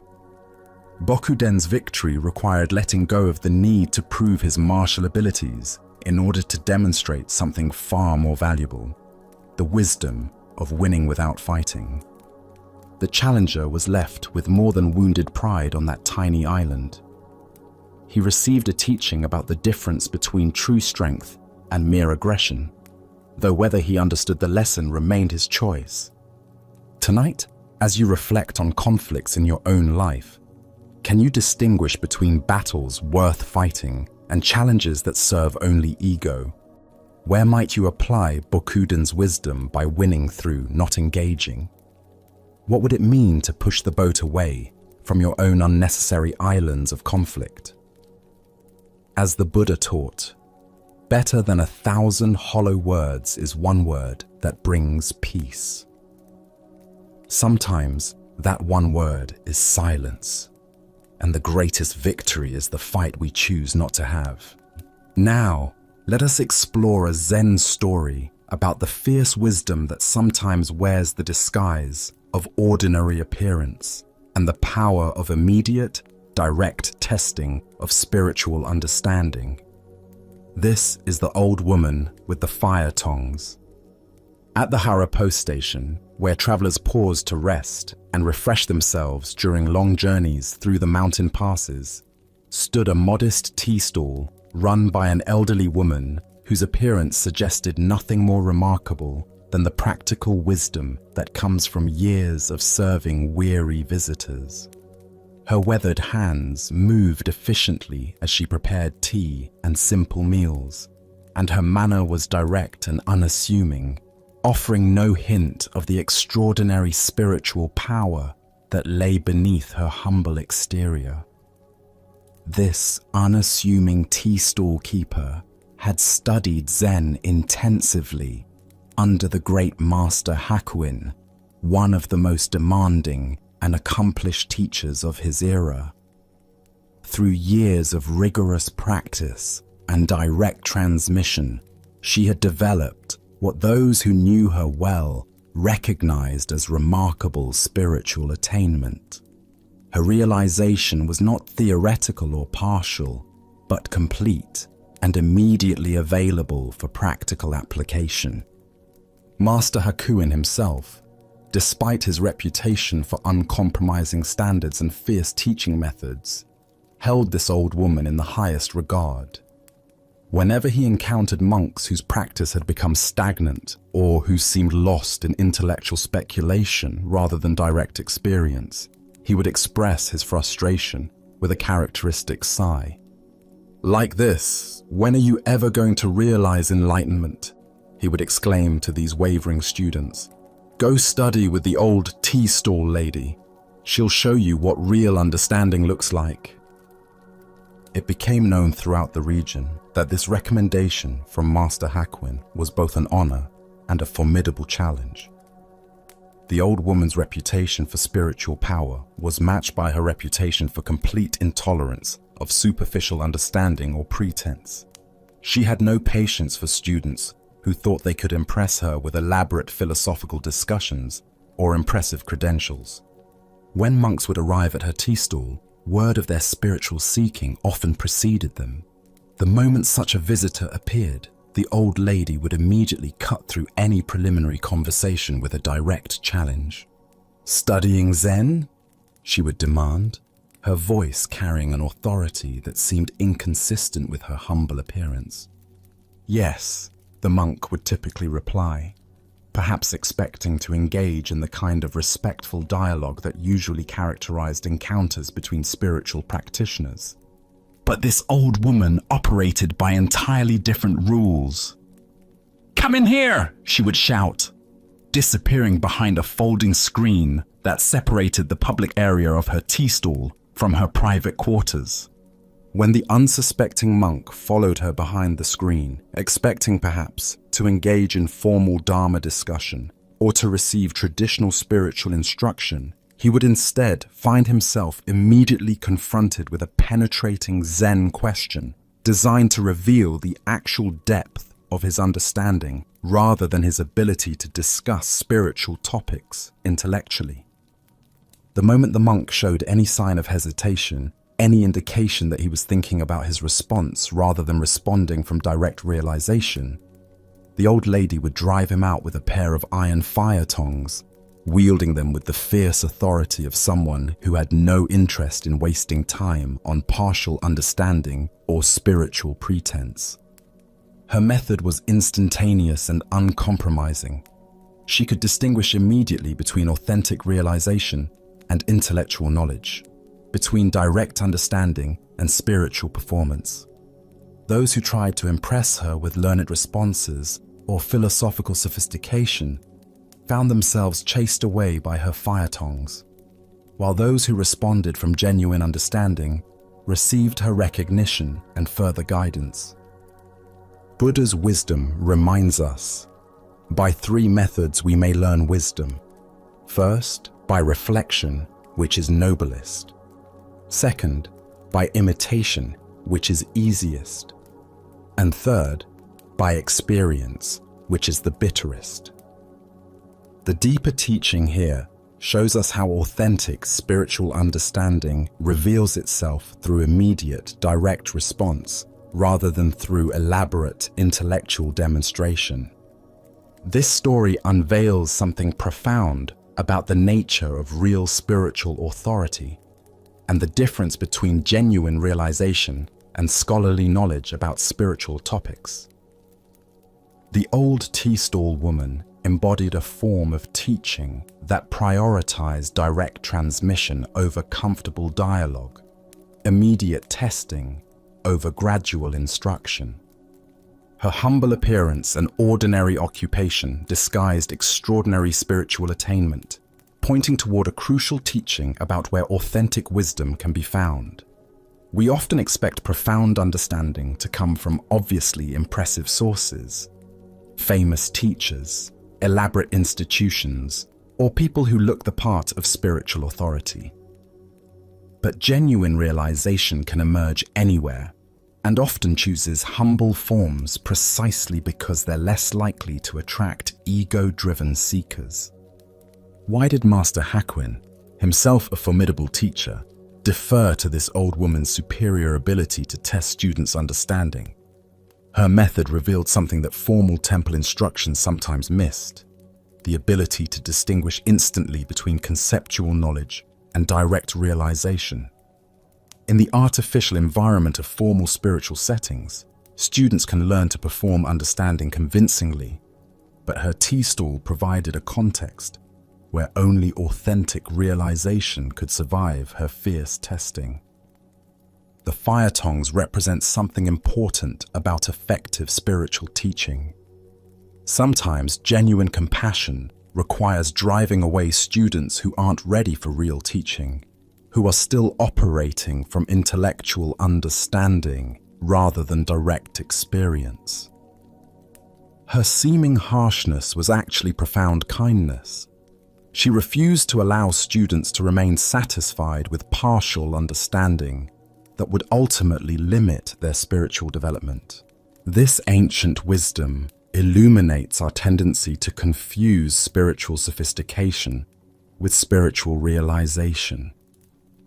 In our current spiritual culture, we often value teachers who can speak eloquently about consciousness, who can reference multiple traditions knowledgeably, or who can provide complex explanations for spiritual phenomena. But the old woman's testing revealed whether students could respond from immediate understanding rather than memorized concepts. Her demand, studying Zen, followed immediately by practical testing, demonstrates the difference between studying about spirituality and actualizing spiritual understanding in moment-to-moment awareness. Many people can discuss Zen principles intelligently, but fewer can demonstrate the immediate clarity and presence that authentic practice develops. The story reveals the importance of what Zen calls Dharma combat, the practice of testing understanding through direct, immediate exchange rather than gentle, supportive dialogue. This isn't cruelty, but precision. The recognition that genuine spiritual development requires the ability to respond from truth rather than from learned responses or comfortable formulas. We can observe similar dynamics in many areas where authentic mastery is distinguished from theoretical knowledge. The medical emergency that reveals which doctors can think clearly under pressure versus those who function well only in controlled academic settings. The crisis that shows which leaders can respond wisely to unexpected challenges rather than just managing predictable situations. This teaching also points us toward understanding the role of immediate testing in spiritual development. The old woman's fire tongs created a situation where students couldn't rely on familiar intellectual responses, but had to access whatever direct understanding they actually possessed. This kind of pressure can reveal both the strength and limitations of our realization. Zen practice cultivates what might be called immediate availability, the capacity to respond from authentic understanding without the delay of mental processing or reference to learned formulas. When we truly understand something spiritually, our response emerges naturally and immediately, like water flowing downhill. Additionally, our minds tend to prefer gentle, supportive spiritual environments that don't challenge our comfortable level of understanding. The old woman's fierce approach represents the kind of intensive testing that can catalyze genuine breakthrough by refusing to allow students to remain in partial realization. The story also reveals how authentic spiritual authority often operates outside conventional institutional structures. While Master Hakuin held formal religious position and taught in an established temple, he recognized that this humble tea stall keeper possessed something even more valuable: the ability to distinguish and develop genuine understanding with uncompromising precision. Tonight, as you consider your own spiritual understanding, can you identify areas where you might be relying on intellectual knowledge rather than direct realization? If you were confronted by the old woman's fire tongs, could you respond from authentic understanding, or would you find yourself grasping for learned concepts and familiar spiritual language. As the Buddha taught, better than 1,000 hollow words is one word that brings peace. The old woman's fierce testing ensured that students developed the kind of understanding that brings genuine peace rather than intellectual satisfaction. Wisdom that can respond immediately and authentically to whatever life presents, without the need for reflection, preparation, or reference to external authorities. Let us continue on our journey with a teaching about the dangerous gap between conceptual understanding and lived experience. This is the story of the one-eyed monk and the silent debate. In ancient China, when traveling monks wandered from monastery to monastery seeking teachings and testing their understanding, a particular custom had developed among Zen communities. Before a wandering monk could receive lodging for the night, he had to engage in what was called Dharma combat, with either the abbot or a designated representative. This wasn't physical fighting, but a contest of spiritual wit and understanding, where profound questions and paradoxical answers revealed the depth of each participant's realization. At one renowned monastery nestled in bamboo forests, a travel-worn monk arrived as evening shadows began to lengthen across the courtyards. His robes were dusty from mountain paths, his straw sandals worn thin, but his eyes carried the alert brightness of someone genuinely seeking deeper understanding. The abbot, busy with evening duties, assigned his personal attendant to conduct the traditional Dharma encounter. This attendant had served the monastery faithfully for many years, though he possessed what others might consider a disadvantage. He had lost one eye in an accident during his youth. Despite this physical limitation, or perhaps because of the clarity it had brought to his inner vision, he had developed profound insight into the Buddha's teachings. When the two monks met in the monastery's formal reception hall, the traveling monk proposed something unusual. "Let us engage in silent debate," he suggested, gesturing with his hands to indicate they would communicate through gestures alone rather than words. Sometimes the deepest truths transcend language altogether. The attendant nodded agreement, and they began their wordless exchange. The wayfarer raised one finger toward the ceiling, holding it steady with an expression of calm confidence. Without hesitation, the attendant responded by raising two fingers. The traveling monk, seeming pleased by this response, then raised 3 fingers. At this, the attendant surprised him by making a tight fist and holding it firmly in the space between them. The traveling monk's confident expression faltered. For a moment, he stared at the clenched fist, his face showing confusion and something approaching alarm. Then, without attempting any further gestures, he bowed quickly and left the hall. Soon afterward, he found the abbot and spoke with obvious respect and disappointment. "Venerable Sir, your representative is far too advanced for me. I must continue my journey rather than presume to stay in your monastery tonight." The abbot raised his eyebrows with interest. "Please, tell me what transpired in your exchange."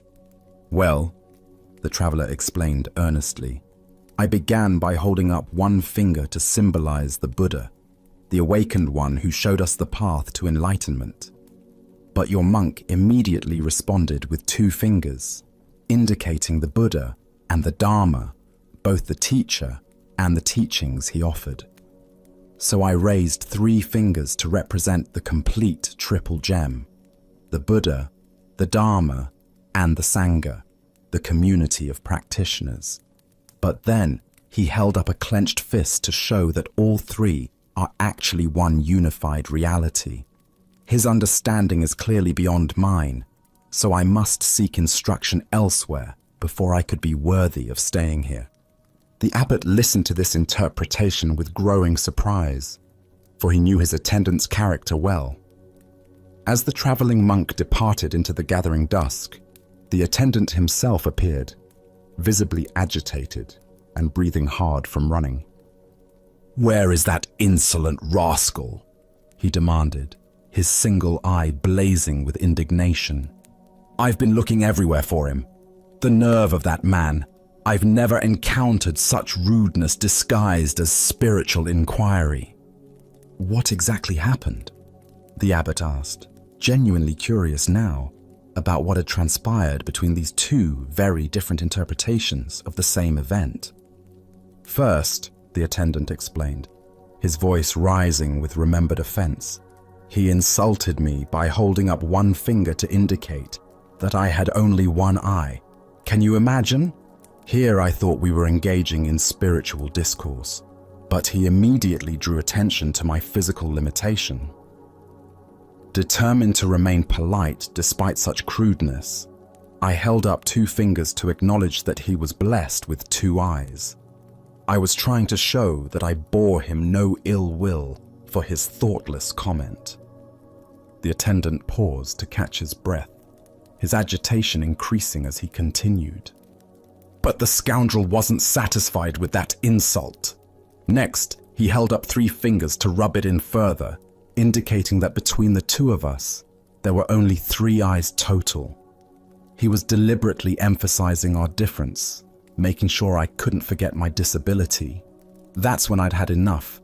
I made a fist because I was about to hit him for his persistent rudeness. But the coward saw what was coming and ran off before I could teach him proper manners." The abbot stood in stunned silence, contemplating this remarkable demonstration of how two people could participate in identical events while inhabiting completely different realities. The Buddha taught, "We see the world not as it is, but as we are." This profound truth reveals itself in the complete misunderstanding between our two monks, each of whom experienced the exact same gestures while living in entirely different interpretations of reality. Why do we so often project our own concerns, insecurities, and assumptions onto neutral situations? Zen Buddhism points to what it calls the 8 worldly winds: praise and blame, pleasure and pain, gain and loss, fame and disgrace. These psychological forces create internal weather systems that color our perception of everything around us. The attendant's sensitivity about his missing eye created a filter through which every gesture became a personal attack. His past experiences of being judged or pitied for his appearance had created such a strong interpretive framework that he couldn't perceive any other possible meaning in the traveler's hand signals. Similarly, the traveling monk's spiritual preoccupations caused him to see profound Dharma teachings in what were actually expressions of wounded feelings and growing anger. His framework of seeking enlightened instruction made him interpret increasingly aggressive gestures as increasingly sophisticated wisdom. Look deeply at your own patterns of interpretation. How often do your current worries, past hurts, or persistent hopes cause you to misread situations completely? Perhaps someone's distracted behavior becomes evidence they don't like you when they're actually concerned about a family member's health. Maybe a colleague's helpful suggestion feels like criticism because you're insecure about your performance. This ancient wisdom illuminates how our internal state creates our external experience. Both monks were sincere in their perceptions, yet both were fundamentally mistaken about what was actually happening. Neither was lying or deliberately misinterpreting. They were simply seeing through the lens of their own psychological conditioning. The story points us toward a crucial question. How can we develop the capacity to see situations more clearly, less filtered through our personal concerns and interpretations? Zen practice offers several approaches to this challenge. First is what's called don't know mind. Maintaining openness to multiple interpretations, rather than immediately settling on the one that confirms our existing beliefs or fears. When someone acts in a way that triggers our interpretation, can we pause and consider other possible explanations? Second is mindfulness of our own emotional states. The attendant might have noticed his rising sensitivity about his appearance and recognized how this was coloring his perception. The traveler might have observed his eagerness to find profound teachings and questioned whether he was seeing wisdom where none existed. Zen Master Bankei taught, "Your everyday mind, that is the way." This teaching invites us to examine the very mind that creates these interpretations, rather than constantly trying to figure out the correct interpretation of external events. The Buddha said, "Hatred is never appeased by hatred in this world. By non-hatred alone is hatred appeased. This is a law eternal." If the attendant had met the traveler's perceived insults with curiosity rather than defensiveness, if the traveler had questioned his assumptions about enlightened behavior, their encounter might have become a genuine teaching for both. Tonight, as you replay conversations and interactions from your day, can you notice how your own concerns and sensitivities might have shaped your interpretations? Can you sense the difference between what actually happened and the meaning your mind added to those events? As the Buddha taught, peace comes from within. Do not seek it without. By understanding how our internal weather creates our external storms, we discover the possibility of clear seeing that serves both wisdom and compassion. Let us now turn to a story about the relationship between outer circumstances and inner cultivation. This is the tale of the horse and the mind. In a remote mountain region where execution grounds served as sobering reminders of mortality, Zen Master Bankei sought to test the depth of his spiritual realization. For several nights, he sat in meditation beneath a wooden crucifix, using the proximity of death to penetrate more deeply into the nature of existence. After completing this intense retreat, Bankei made his way to a nearby area where he could rest. He found a peaceful spot on an embankment surrounding a horse corral where he lay down to continue his contemplation under the open sky. As he rested there, absorbed in profound silence, a harsh sound shattered his peace. From within the corral came the violent sounds of a warrior brutally beating his horse. The animal's cries mixed with the sharp crack of a whip and angry shouts of a man losing control. Master Bankei observed this scene with growing concern. The warrior was clearly frustrated, taking out his inner turmoil on the innocent animal. Each blow seemed to make the horse more agitated, rather than more compliant, creating a vicious cycle of violence and resistance. Unable to remain silent, Bankei called out from his position, "Hey, what do you think you are doing?" The warrior, absorbed in rage, ignored the interruption and continued his harsh treatment. The beating intensified, and so did Bankei's concern for both the animal and the man degrading himself through such cruelty. "Hey!" Bankei called out again, his voice carrying the authority of someone who had spent years cultivating inner peace. "What do you think you are doing?" Still, the warrior continued, lost in frustration and anger. The horse became increasingly panicked, which only seemed to fuel the man's determination to force compliance through violence. A third time, Bankei's voice rang out, "Hey! What do you think you are doing?" This time, something in the master's tone penetrated the warrior's rage. The man stopped his beating, climbed down from his horse, and approached the embankment. As he drew closer, his expression changed. There was something about this stranger that commanded respect, a quality of presence that spoke of deep, inner development. "You were yelling at me," the warrior said, his voice still carrying traces of anger, but now mixed with curiosity. "Do you have something to tell me?" Banki looked at the man with compassion, seeing not an enemy, but someone caught in the same cycles of frustration that trap us all. His response was simple yet profound. "Rather than beat your horse for being unruly, why not chastise yourself and train your own mind right?" The words hung in the air between them, like a bridge connecting two very different approaches to dealing with difficulty. The warrior had been trying to solve his problem through external force and control. Bankai was pointing to an entirely different possibility. As the Buddha observed, conquer anger with non-anger, conquer badness with goodness, conquer meanness with generosity, conquer dishonesty with truth.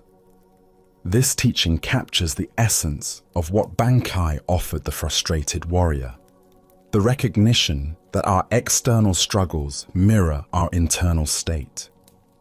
What emerges from this story is the profound insight that we cannot successfully force the world to conform to our expectations through aggression or control. The warrior's approach, beating the horse into submission, represents how we often try to manage difficult circumstances in our own lives. We become frustrated with external conditions and respond with force, criticism, or manipulation, never recognizing that the real work lies within. Why do we instinctively blame external circumstances for our frustration?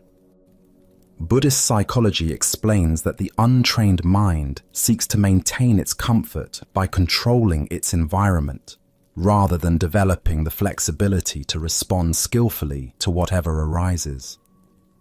This creates what Zen calls pushing the river, exhausting ourselves, trying to force reality to match our preferences. Consider how this pattern manifests in daily life.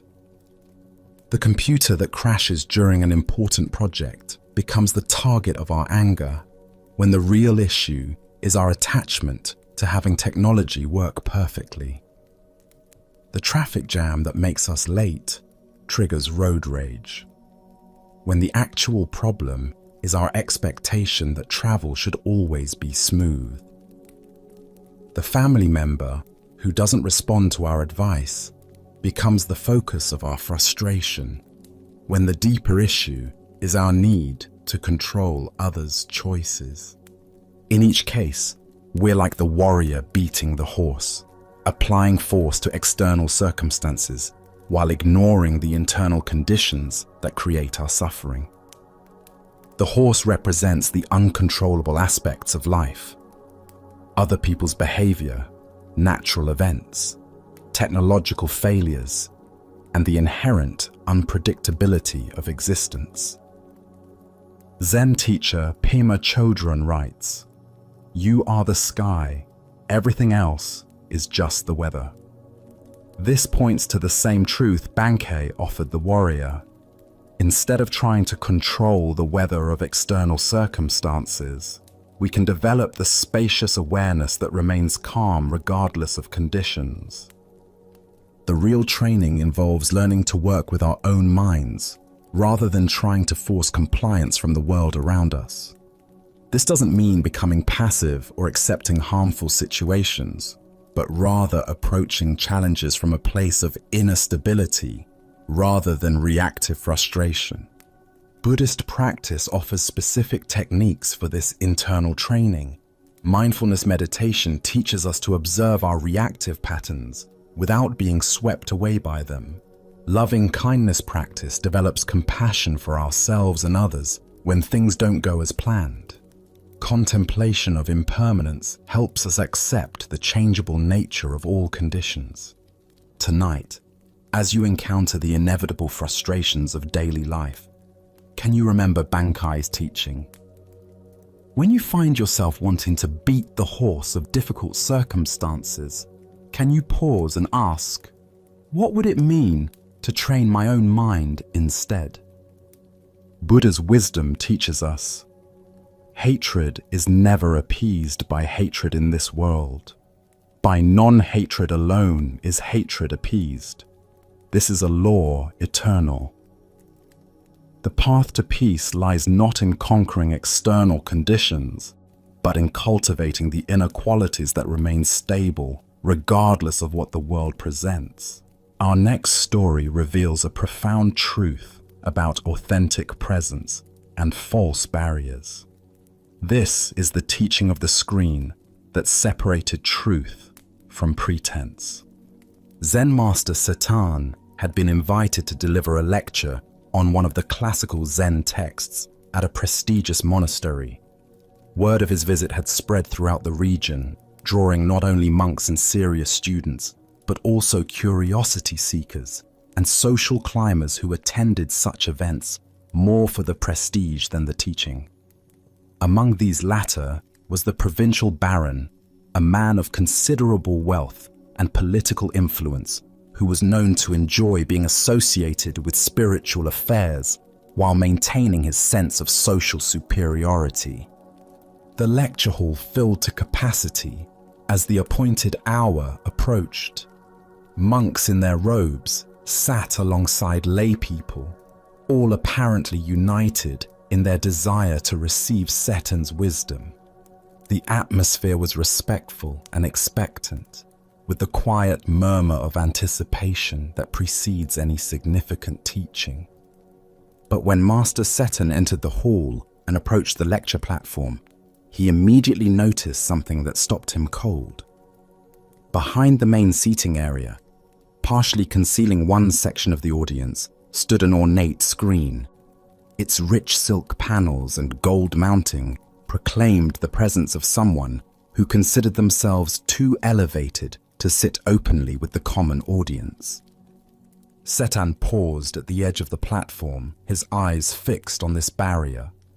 Rather than ascending to begin his talk, he called out in a voice that carried clearly to every corner of the hall. "Who is this impudent person hiding behind a screen? My lectures contain no chaff, so there is no need for a winnowing sieve.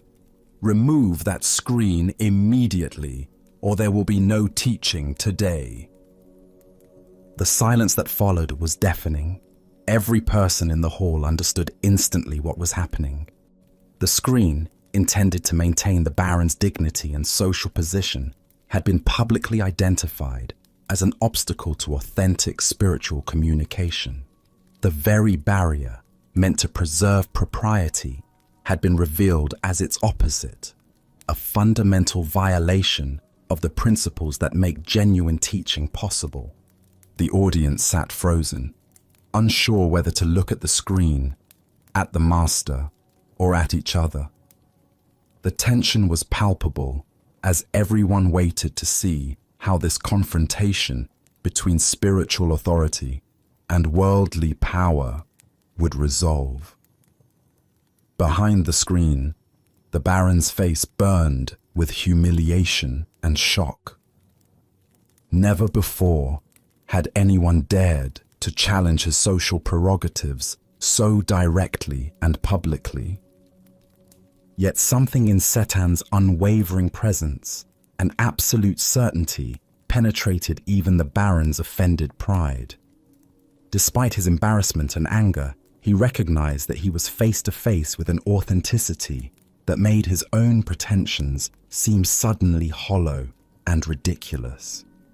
The screen that had seemed so necessary moments before now felt like a prison of his own making. With as much grace as he could muster, the baron ordered his servants to remove the screen. He then took a place among the other listeners, sitting openly in the same hall with merchants, farmers and monks, people he would normally consider beneath his notice. As the ornate barrier was carried away, Something else seemed to be removed as well. The invisible walls that separate human beings when they gather around truth. Only then did Master Setan ascend the platform and begin his lecture. He spoke with the clarity and directness that had made him famous, addressing his words equally to every person present, from the humbled baron to the youngest novice monk. The teaching that followed was said to be one of the most profound of his career, perhaps because it arose from a completely authentic encounter between teacher and audience. Buddha's wisdom reminds us, 3 things cannot be long hidden: the sun, the moon, and the truth. This ancient teaching points us toward the recognition that authentic spiritual communication requires the complete abandonment of all barriers that separate us from direct, honest encounter with reality. Why do we construct screens between ourselves and genuine spiritual teaching? Zen Buddhism reveals that these barriers arise from our deep fear of being seen as we actually are, rather than as we wish to appear. We create elaborate strategies to maintain our preferred self-image, not realizing that these very strategies prevent us from receiving what we most need. The screen in our story represents every subtle way we protect ourselves from the vulnerability that real spiritual growth requires. Sometimes these screens are literal: the special seating, the exclusive access, the markers of status that keep us separate from others. More often they are psychological: the intellectual sophistication that keeps us from simple truth, the spiritual credentials that make us feel superior to ordinary seekers, the cynicism that protects us from the risk of genuine faith. This story illuminates how social hierarchy and authentic spirituality cannot coexist. The Baron's screen wasn't just protecting his dignity, it was preventing him from participating in the very experience he had come to receive. By maintaining his separation from others, he was also separating himself from the transmission of wisdom that only occurs through direct, unmediated presence. Setan's refusal to teach while the screen remained demonstrates something profound about how truth actually communicates itself. Authentic spiritual teaching cannot occur across artificial barriers, because its essence lies in the recognition of our fundamental equality and interconnection. The moment we position ourselves as inherently different from or superior to others, we close ourselves off from the very insights that could transform us.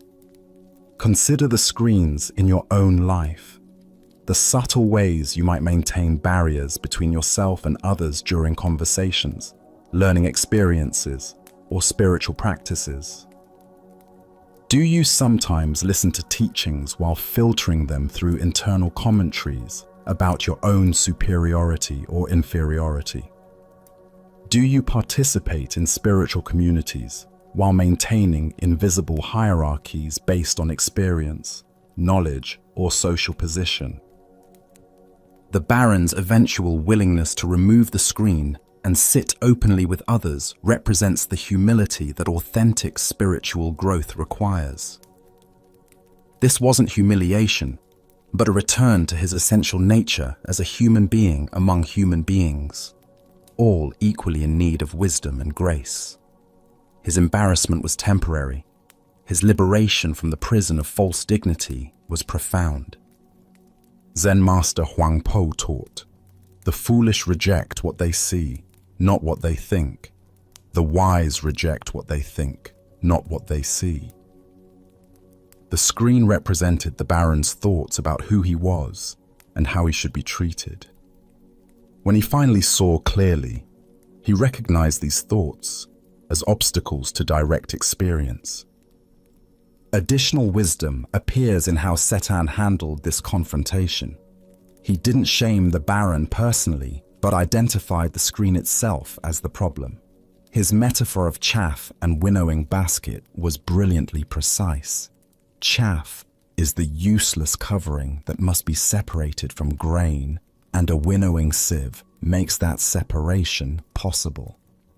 But since his teaching contained no useless elements, no tool for separating good from bad was necessary. We can also observe how this teaching applies to our contemporary spiritual landscape, where social media, celebrity teachers, and expensive retreats can create their own forms of screening. How often do we approach spiritual teachings from behind the screens of our consumer preferences, our tribal identities, or our need to appear sophisticated rather than simply hungry for truth? Tonight, as you settle into reflection, can you sense where screens might exist between you and authentic encounters with this moment? Can you feel the relief that comes from setting aside the barriers that maintain your preferred image and simply being present as you actually are? As the Buddha taught, simplicity is the ultimate sophistication. In removing our screens, we discover that what we thought we needed to protect was actually preventing us from receiving what we most deeply sought. Let us now turn to a story about the nature of presence and the boundaries we create between availability and solitude. This is Out Today. Master Sengai had developed an unusual habit that both puzzled and amused his community. On certain days, without any apparent pattern or warning, he would close the wooden gate to his temple quarters and paste upon it a simple handwritten sign that read, "Out Today." Yet anyone passing by could clearly see him through the spaces in the fence, walking peacefully back and forth in his front garden, tending to his plants, sitting in meditation, or simply enjoying the afternoon sunshine. The master made no effort to hide his presence. He moved about his daily activities with complete naturalness, watering flowers, sweeping leaves, or reading beneath his favorite tree. To any observer, he was obviously at home and available, making the sign's message seem like either a joke or a contradiction. One afternoon, a samurai official who had long been acquainted with the master happened to pass by the temple. Noticing Sengai clearly visible in his garden, the official approached the gate with a friendly smile and called out, "Your Reverence, I haven't seen you in some time. How have you been? I was hoping we might have a conversation." Master Sengai looked up from the chrysanthemums he was arranging and simply pointed to the sign posted prominently on his gate. "Please read what it says," he replied matter-of-factly. The samurai, increasingly confused, gestured toward the master with obvious bewilderment. "But Your Reverence, you're clearly here, aren't you? I can see you right there in front of me. You must just be kidding around."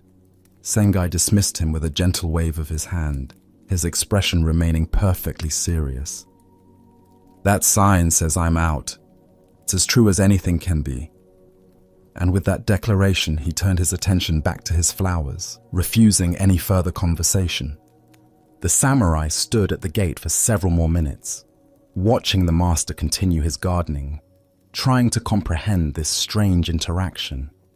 Finally, shaking his head in confusion, he departed, leaving Master Sengai to his peculiar form of absence. As the Buddha understood, peace comes from within. Do not seek it without. This teaching relates profoundly to our modern struggle with the boundaries between availability and inner sanctuary, between social obligation and spiritual necessity. Why do we find it so difficult to establish clear boundaries around our inner availability, even when we are physically present? This story unveils our complex relationship with accessibility and the guilt we often feel about not being constantly available to others' needs and expectations. In our hyper-connected world, The pressure to be perpetually accessible has become overwhelming. Our phones buzz with constant demands for attention. Our email inboxes fill with urgent requests. Social media creates an expectation of immediate response and continuous engagement. We have lost the ancient wisdom of knowing when to be present and when to be out, regardless of our physical location. Master Sengai understood something profound about the nature of true availability. Being physically present doesn't automatically mean being internally available for meaningful interaction. Sometimes we need to be out from social engagement in order to be fully in with our inner work, our spiritual practice, or simply the restoration of our authentic self. This teaching also reveals our tendency to confuse physical presence with emotional or spiritual accessibility. How often do we assume that because someone is visible, they should automatically be available for our needs? How frequently do we ignore others' subtle signals that they need space simply because they haven't erected obvious barriers? Zen Master Yunmen taught, "Every day is a good day." This doesn't mean every day is appropriate for the same activities or interactions. Some days are good for engagement, others for solitude. Some moments call for availability, others for protective boundaries. Wisdom lies in recognizing which is needed when. We can observe this dynamic in countless modern situations. The parent who loves their children deeply but recognizes they need an hour of uninterrupted quiet time to remain emotionally available later. The artist who must protect their creative space from well-meaning friends who don't understand the delicate nature of inspiration. The spiritual practitioner who needs to establish boundaries around their meditation time, even if others consider it selfish or antisocial. The samurai's confusion reflects our cultural discomfort with boundaries that aren't immediately logical or convenient for others. We want people's availability to match our schedules and needs, rather than their own inner rhythms and requirements. When someone establishes a boundary that doesn't make sense to us, we often assume they're being arbitrary, unfriendly, or deceptive. This ancient wisdom illuminates another important distinction: the difference between isolation and conscious solitude. Master Sengai wasn't hiding from life or avoiding responsibility. He was claiming his right to be present with himself, to engage with his immediate environment, without the overlay of social interaction and conversation. Additionally, our minds tend to assume that availability is a moral obligation rather than a conscious choice. We feel guilty for not being constantly accessible, as if our worth depends on our willingness to interrupt our own needs for others' convenience.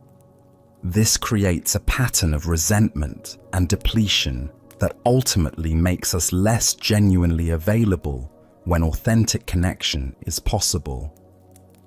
The story also points us toward understanding the power of clear, simple boundaries.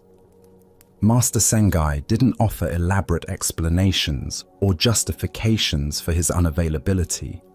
He didn't apologize or make excuses. He simply stated a fact. Today he was out from social engagement, and this was as true and valid as any other truth. Tonight, as you consider your own relationship with availability and boundaries, can you identify times when you might need to be out, even while physically present? What would it mean to honor your inner rhythms of engagement and solitude without guilt or extensive justification? The Buddha said, "You yourself, as much as anybody in the entire universe, deserve your love and affection." Part of this self-love involves knowing when to be available to others and when to be available to yourself, trusting that both forms of presence serve the greater good. Our next story reveals the difference between knowledge and true awareness. This is the tale of the teacher who thought he had arrived. After a decade of intensive training under various masters, studying countless texts, and dedicating himself wholly to Zen practice, a monk named Tenno finally achieved what he had long sought: recognition as a qualified teacher. His understanding of Buddhist philosophy was profound. His meditation practice was deep and stable, and his ability to guide others had been tested and approved. He received the formal acknowledgement that he was ready to teach the Dharma and help others along the path of awakening. Proud of his accomplishment and eager to learn from one of the most renowned masters of his time, Tenno decided to visit the famous Zen master Nan-in. The older teacher's reputation for wisdom and insight was legendary throughout the region, and Tenno looked forward to engaging in deep Dharma discussions and perhaps receiving some final polishing of his understanding.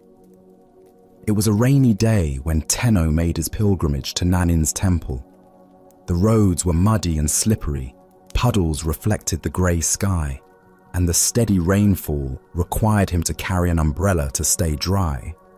When he reached the temple, he carefully removed his wooden clogs and placed them on the covered porch along with his umbrella, just as custom dictated. He arranged his outer robes, composed himself properly, and entered the temple to meet the great master. Nan-in received him graciously, bowing with the respect due to a fellow teacher while maintaining the dignity of his greater experience. They sat together in the simple receiving room, and Tenno expected their conversation to focus on sophisticated points of doctrine, subtle aspects of meditation technique, or perhaps the challenges of guiding students. Instead, after the initial pleasantries, Nanin asked what seemed like an absurdly mundane question. "I noticed you left your wooden clogs and umbrella on the porch when you entered. Tell me, did you place your umbrella to the left of your shoes or to the right?" Tenno was caught completely off guard. Of all the profound topics they could discuss, why was this renowned master asking about such a trivial detail? He tried to recall the moment he had arranged his belongings, but realized with growing dismay that he had no idea.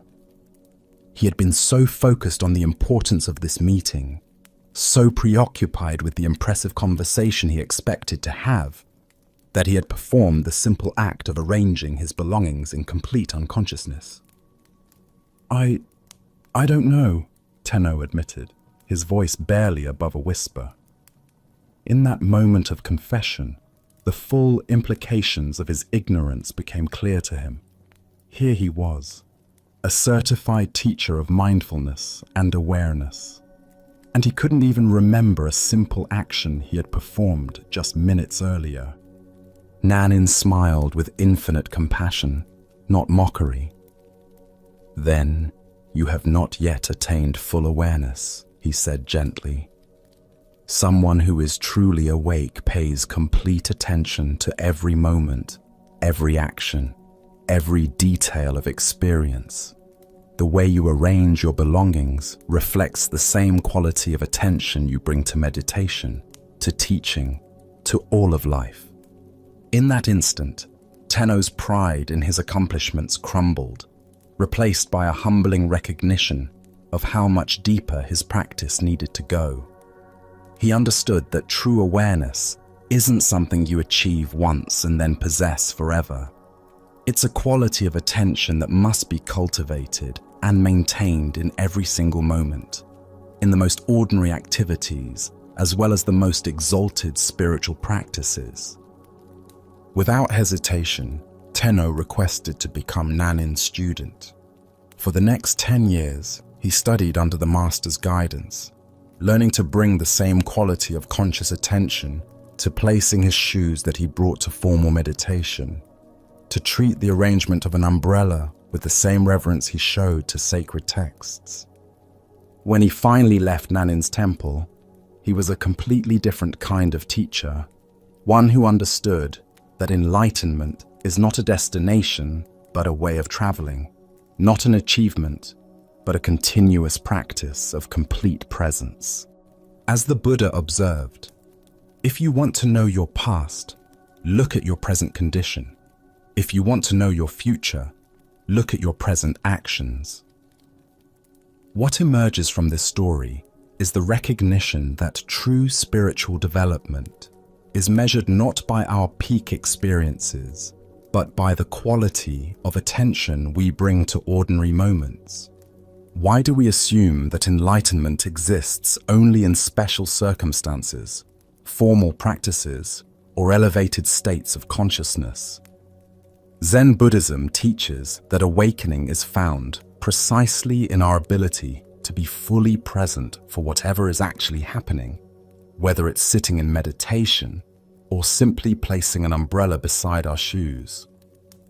Tenno's mistake was common among spiritual practitioners. He had developed the ability to be mindful during designated practice periods, but hadn't yet learned to extend that same quality of awareness to everyday activities. He could be present while sitting in meditation, but unconscious while performing simple tasks. This split between spiritual activities and ordinary activities is one of the most subtle traps on the path of awakening. We imagine that consciousness is something we turn on during meditation and turn off during mundane tasks. But true practice integrates awareness into every aspect of life. Consider your own daily routine. How present are you while brushing your teeth, making coffee, or putting on your shoes? Do you perform these activities with the same quality of attention you might bring to more important tasks? The gap between formal practice and informal practice often reveals where our awareness needs to deepen. Zen Master Dogen taught, practice and enlightenment are one. This means that the quality of consciousness we cultivate in any moment is both the path and the destination. There's no separation between developing awareness and being aware. Every moment offers a complete opportunity for awakening. Nanin's question wasn't about umbrellas and shoes. It was about whether Tenno's spiritual development had penetrated into the cellular level of his daily existence. Could he maintain the same presence while performing unconscious habits that he brought to conscious spiritual practice? The Buddha said, mindfulness is the path to the deathless. Heedlessness is the path to death. Those who are mindful do not die. Those who are heedless are as if dead already.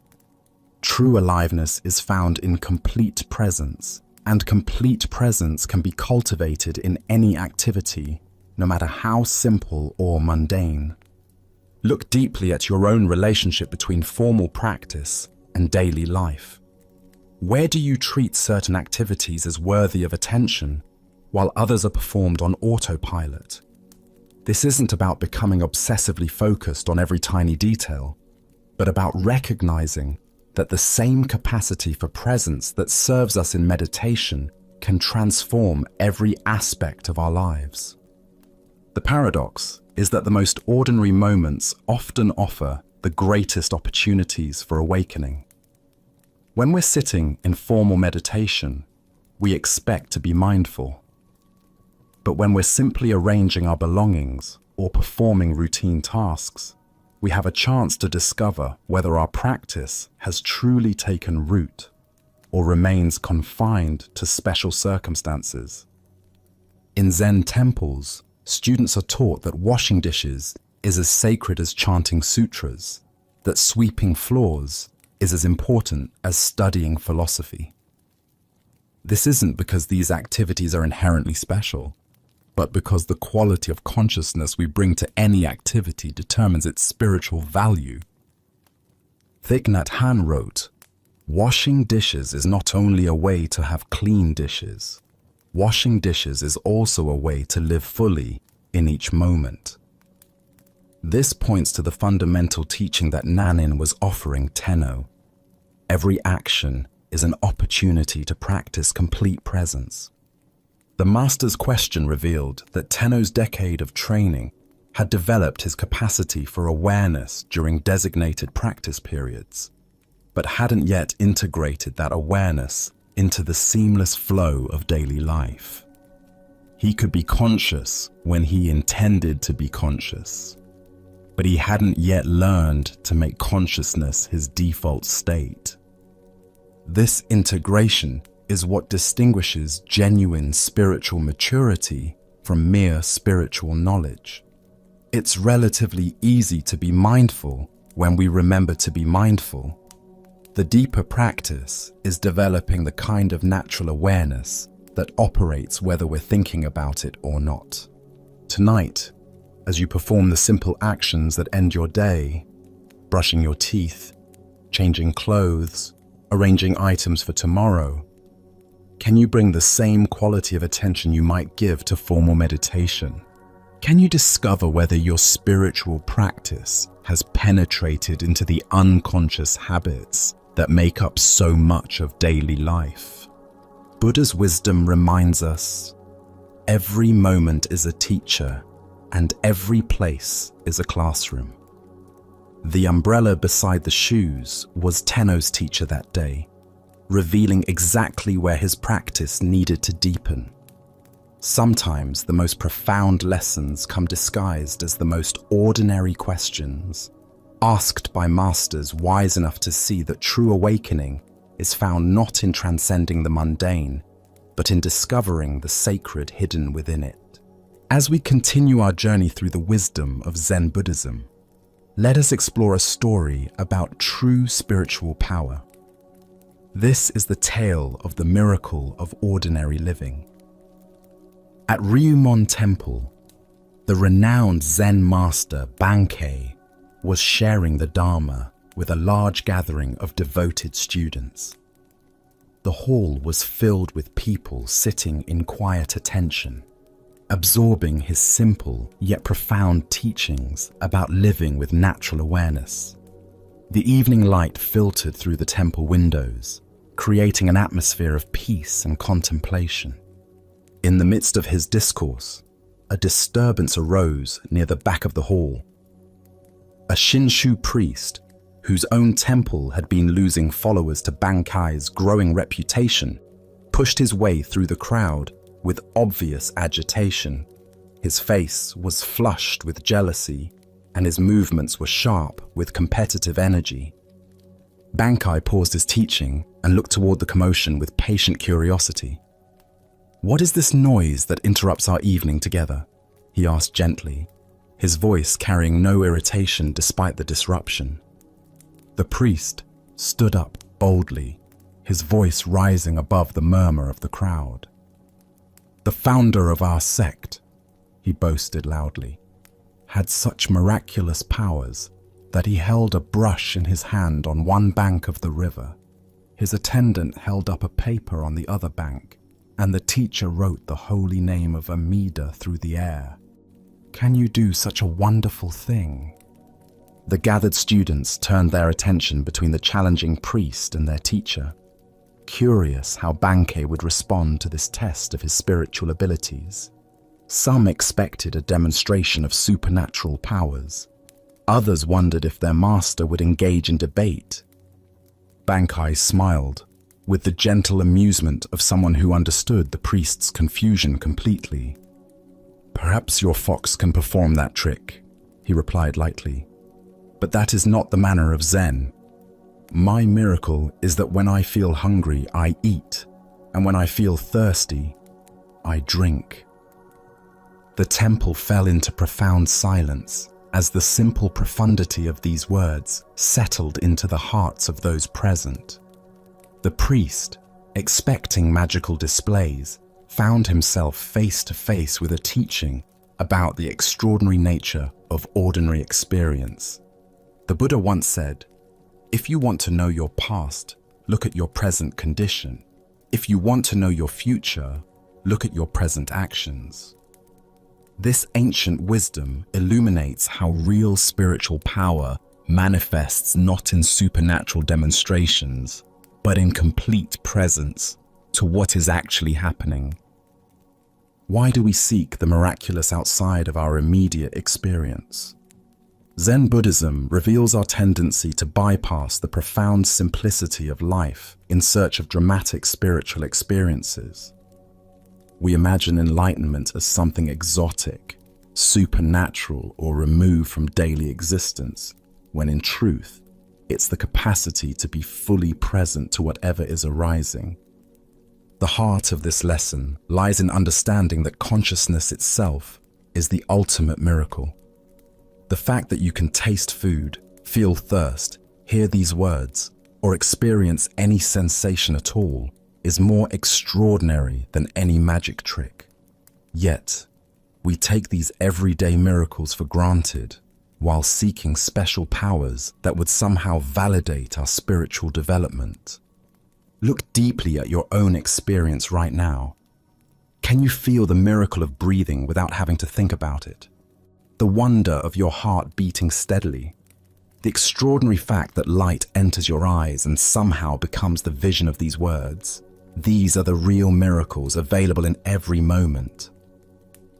Zen teacher Suzuki Roshi taught, "Each of you is perfect the way you are, and you can use a little improvement." This paradox points to the Zen understanding that we don't need to become someone special to access spiritual truth. We need to fully inhabit who we already are. The Buddha taught, there are only two mistakes one can make along the road to truth: not going all the way and not starting. The path is not about developing supernatural abilities, but about going all the way into the simple reality of this moment, starting exactly where you are, with whatever you're experiencing right now. Consider how the priest's question revealed his own spiritual materialism. The belief that wisdom can be measured by impressive displays rather than by the quality of one's presence. This trap catches many seekers who mistake the extraordinary for the spiritual, when the truly spiritual is found in bringing complete attention to the ordinary. Tonight, as you eat your next meal or drink a glass of water, can you taste the miracle that Bankai pointed to? Can you experience the wonder of simple biological processes that sustain your life? As the Buddha said, the way is not in the sky, the way is in the heart. The miracles we seek are not above us, but within the simple reality of being alive. Our next story reveals how liberation comes not from achieving something new, but from recognizing what was never born and can never die. This is the teaching of freedom from birth and death. In a quiet monastery garden where cherry blossoms drifted on the spring breeze, a dedicated student named Goshu approached the wise Zen master Yue. For years, Goshu had been practicing meditation, studying texts, and following all the prescribed methods of spiritual development. Yet despite his sincere efforts, he felt no closer to the enlightenment he desperately sought. Goshu bowed respectfully before his teacher, his face showing the strain of prolonged spiritual seeking. "Master, I have been studying Zen for many years, following every instruction, sitting in meditation daily, reading the ancient texts. But I have not yet succeeded. I feel as lost as when I began. Please give me some guidance. What am I missing? What more must I do?" Yue looked at his earnest student with compassion, seeing the weight of spiritual ambition that had become a burden rather than a path to freedom. He understood that Goshu's very effort to achieve enlightenment had become the obstacle to recognizing his inherent awakeness. "There is no secret trick to Zen study," Yue said simply. "It's just a matter of freedom from birth and death." Goshu's brow furrowed with confusion. This answer seemed to make his quest even more daunting. "Master, how does one pass through birth and death to freedom? That sounds like the most difficult task of all. If I cannot even quiet my mind for a few minutes, how can I transcend birth and death?" Yui's eyes brightened, and he raised his voice with sudden intensity. Your every passing thought is birth and death. At these words, something shifted dramatically in Goshu's understanding. Like a veil suddenly lifted, he saw that what he had been seeking as some future attainment was actually the very nature of his present experience. The constant arising and passing away of thoughts, sensations, and emotions. This endless flow was not something to escape, but the very freedom he had been pursuing. Goshu went into ecstasy, feeling as if he had put down a heavy burden he didn't even realize he had been carrying. The relief was profound and immediate.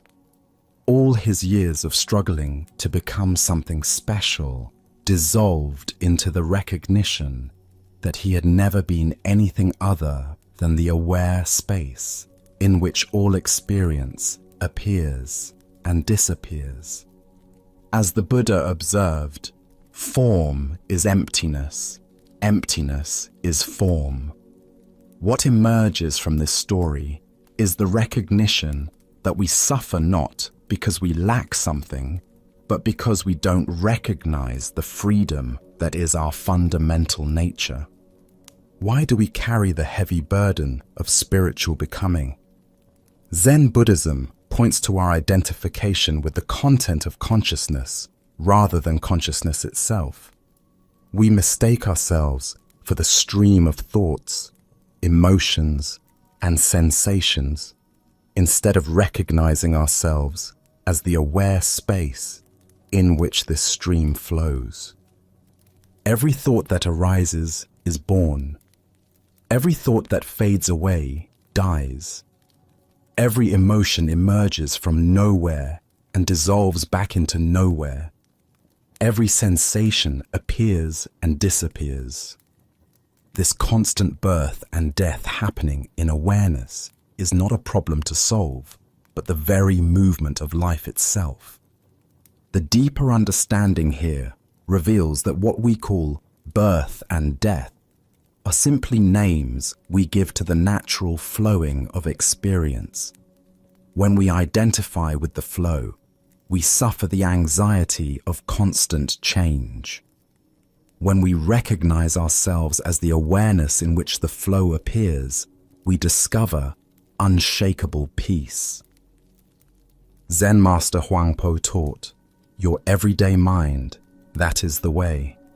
This points to the extraordinary fact that the enlightenment we seek is not hidden in special states, but in the ordinary awareness that knows every state.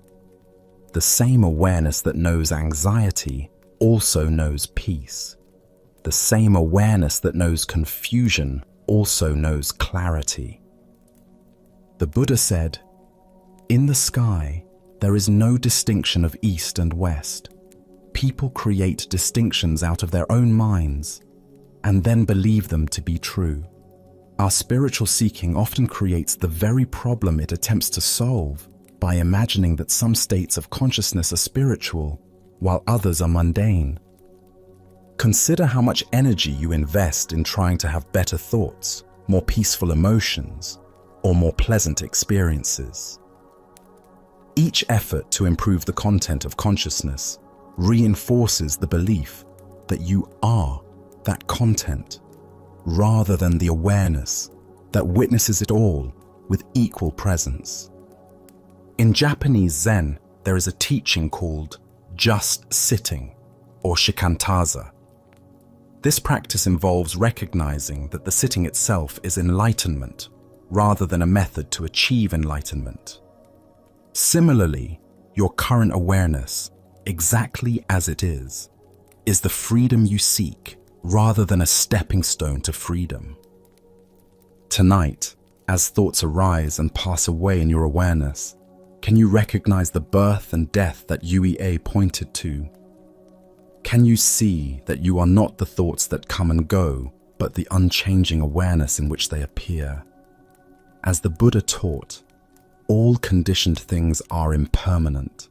Work out your salvation with diligence. The salvation is not in perfecting the conditioned, but in recognizing the unconditioned awareness that you already are. Let us continue on our journey with a story about discovering the source of true freedom. This is the tale of the student and the master's heart. In a peaceful monastery garden where cherry blossoms drifted like snow, a young student approached his teacher during evening meditation. The master sat beneath an ancient maple tree, twilight painting the sky in soft purples and golds.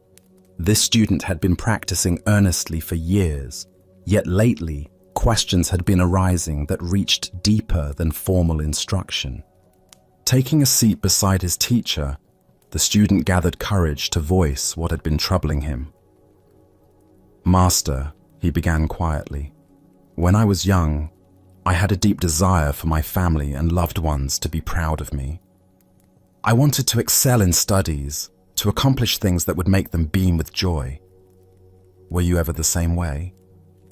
The master turned his gentle gaze toward the student, seeing in the young man's eyes the same earnest longing that had once driven his own seeking. After contemplative silence, he replied simply, "Yes, I was very much the same." The student felt relief at this admission. "Why did you desire their pride so intensely?" he asked. "What was driving that need for approval?" The master smiled with tender recognition. "I wanted them to feel they had more reason to love and accept me," he said thoughtfully. "If I could make them proud, surely their love would be secure and abundant. But the reason I desired this went even deeper." The student leaned closer, sensing they were approaching something essential. "I sought their love so desperately," the master continued, "because I, in turn, would feel I had sufficient reason to love and accept myself. I was seeking permission from others to feel good about who I was. Their approval would be evidence of my worthiness even to myself. That was what lay at the root of all my striving." The master paused, watching the first stars appear. "But then one day, I awakened to a revolutionary possibility. I realized I could ask myself a different question. What if I could bypass all external validation and simply learn to love and accept myself unconditionally? What if I didn't require anyone else's approval to feel genuinely good about my existence?" The student felt something shift in his chest as these words settled. "I imagined what it would be like if my happiness no longer depended on outer circumstances, on whether people approved or disapproved of my choices. What if my sense of worth could be as constant as my own heartbeat, independent of any external validation?" The student could feel his teacher's words pointing toward a freedom he had never considered. "And that realization began your quest for self-realization?" "Exactly," the master nodded. "That was when my true spiritual journey began, not with seeking something outside myself, but with discovering what was already complete within." After contemplative silence, the student asked, "And did you never again desire their pride? Did that longing completely disappear?" The master chuckled softly. "Oh, my ego certainly continued to desire approval. Conditioned patterns don't vanish overnight, but something fundamental had shifted in my relationship to those desires. I no longer completely identified with my ego as I had before." He gestured toward the darkening garden, where fireflies had begun their dance. "I learned to see those approval-seeking thoughts as passing phenomena, like these fireflies appearing and disappearing. I could observe them with interest and compassion, but I no longer gave them power to determine my worth." "So you still cared what others thought?" the student asked. "I respected their opinions and honored their perspectives," the master replied. "But I no longer gave them so much weight. Their approval became like weather, sometimes pleasant, sometimes not. but no longer the determining factor in whether I felt at peace with myself. The Master's face radiated quiet joy, and never had I felt so free as when I finally released myself in this way. It was like discovering I had been carrying invisible chains for decades, and suddenly they fell away. The love I had been seeking outside was revealed to have been within me all along. Buddha's wisdom reminds us, if you truly loved yourself, you would never hurt yourself with destructive thoughts, actions, or choices. This teaching points to the heart of the Master's discovery. Most suffering stems from the mistaken belief that we must earn the right to love ourselves through external achievements or approval. Here, we discover one of the most revolutionary insights available. Self-love is not a reward to be earned, but our natural birthright to be claimed. We are born complete and worthy, not because of what we accomplish, but simply because we exist. Why do we find unconditional self-love so difficult? From childhood, we absorb messages suggesting love must be earned through good behavior, achievement, or pleasing others. We learn to treat ourselves the way we were treated, often with criticism and conditions. These patterns become so familiar that unconditional self-acceptance feels foreign. Our culture intensifies this conditioning by promoting the myth that happiness comes from external sources. Each message reinforces the delusion that we are incomplete as we are. Consider how much mental energy goes toward managing others' opinions. How often do you modify authentic expression to gain approval? How much self-worth depends on external feedback rather than internal recognition of inherent value? When we love ourselves unconditionally, we create a foundation of fulfillment that allows us to enjoy others' affection without depending on it. We can receive compliments with gratitude rather than desperate hunger, and handle criticism without devastation, because our core worth remains untouched. The Buddha said, "You can search throughout the entire universe for someone more deserving of your love and affection than you are yourself, and that person is not to be found anywhere. You, yourself, deserve your love and affection." This isn't narcissism. It's recognition of fundamental truth about consciousness itself. Tonight, as you rest in this moment's quiet, can you sense the presence that is reading these words? This awareness that knows your thoughts and witnesses your experiences is not improved or diminished by anything that happens. It remains constant and clear, like space itself.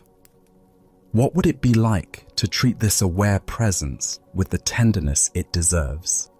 Perhaps you could offer yourself the same patience you'd give a beloved child learning, or the same compassion you'd feel for a friend in difficulties. As the Buddha taught, hatred is never appeased by hatred. By non-hatred alone is hatred appeased. Self-criticism is never healed by more self-criticism. Only by learning to love ourselves exactly as we are do we create inner conditions for authentic transformation. In discovering this unconditional love within, we find the freedom we sought through others' approval was always here, beating steadily in our own hearts. Tonight, as we bring our time together to a gentle close, can you feel how the calm you've discovered isn't something you need to chase or create, but rather something that was quietly waiting for your attention all along? Can you sense that the deep rest you've touched through these stories isn't separate from who you are, but is actually your natural state when the mind finally stops struggling? The Buddha reminded us, the present moment is the only time over which we have dominion. As you reflect on this truth, Notice that the freedom and clarity you've experienced tonight don't require perfect conditions or endless effort.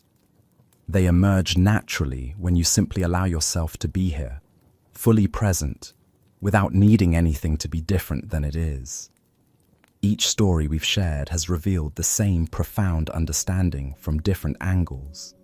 That suffering dissolves when we stop fighting what is. That genuine freedom comes not from controlling our experience, but from changing how we relate to it. And that lasting peace is found in the simple act of letting go. Even when difficulties arise in the days ahead, even when your mind becomes busy again, the wisdom you've absorbed tonight has taken root in your understanding, ready to guide you back to this place of rest whenever you need it. As you prepare to drift into sleep, remember that these ancient teachings haven't shown you something foreign or complicated, but have simply reminded you of what you already know deep down. In the stillness that surrounds you now, feel how your breathing has naturally slowed, how your thoughts have settled, and how your entire being rests in quiet contentment. These timeless insights are not locked away in distant monasteries or hidden in complex philosophies. They live in the simple moments when you pause, breathe, and notice what's actually here. Tonight, you've touched that truth directly, experiencing the peace that's always available when we stop looking elsewhere for what we already have. May this deep tranquility stay close to you, offering comfort during busy days and restful ease during quiet nights. Sleep well, and thank you for joining us on this journey at Sleepy Monk.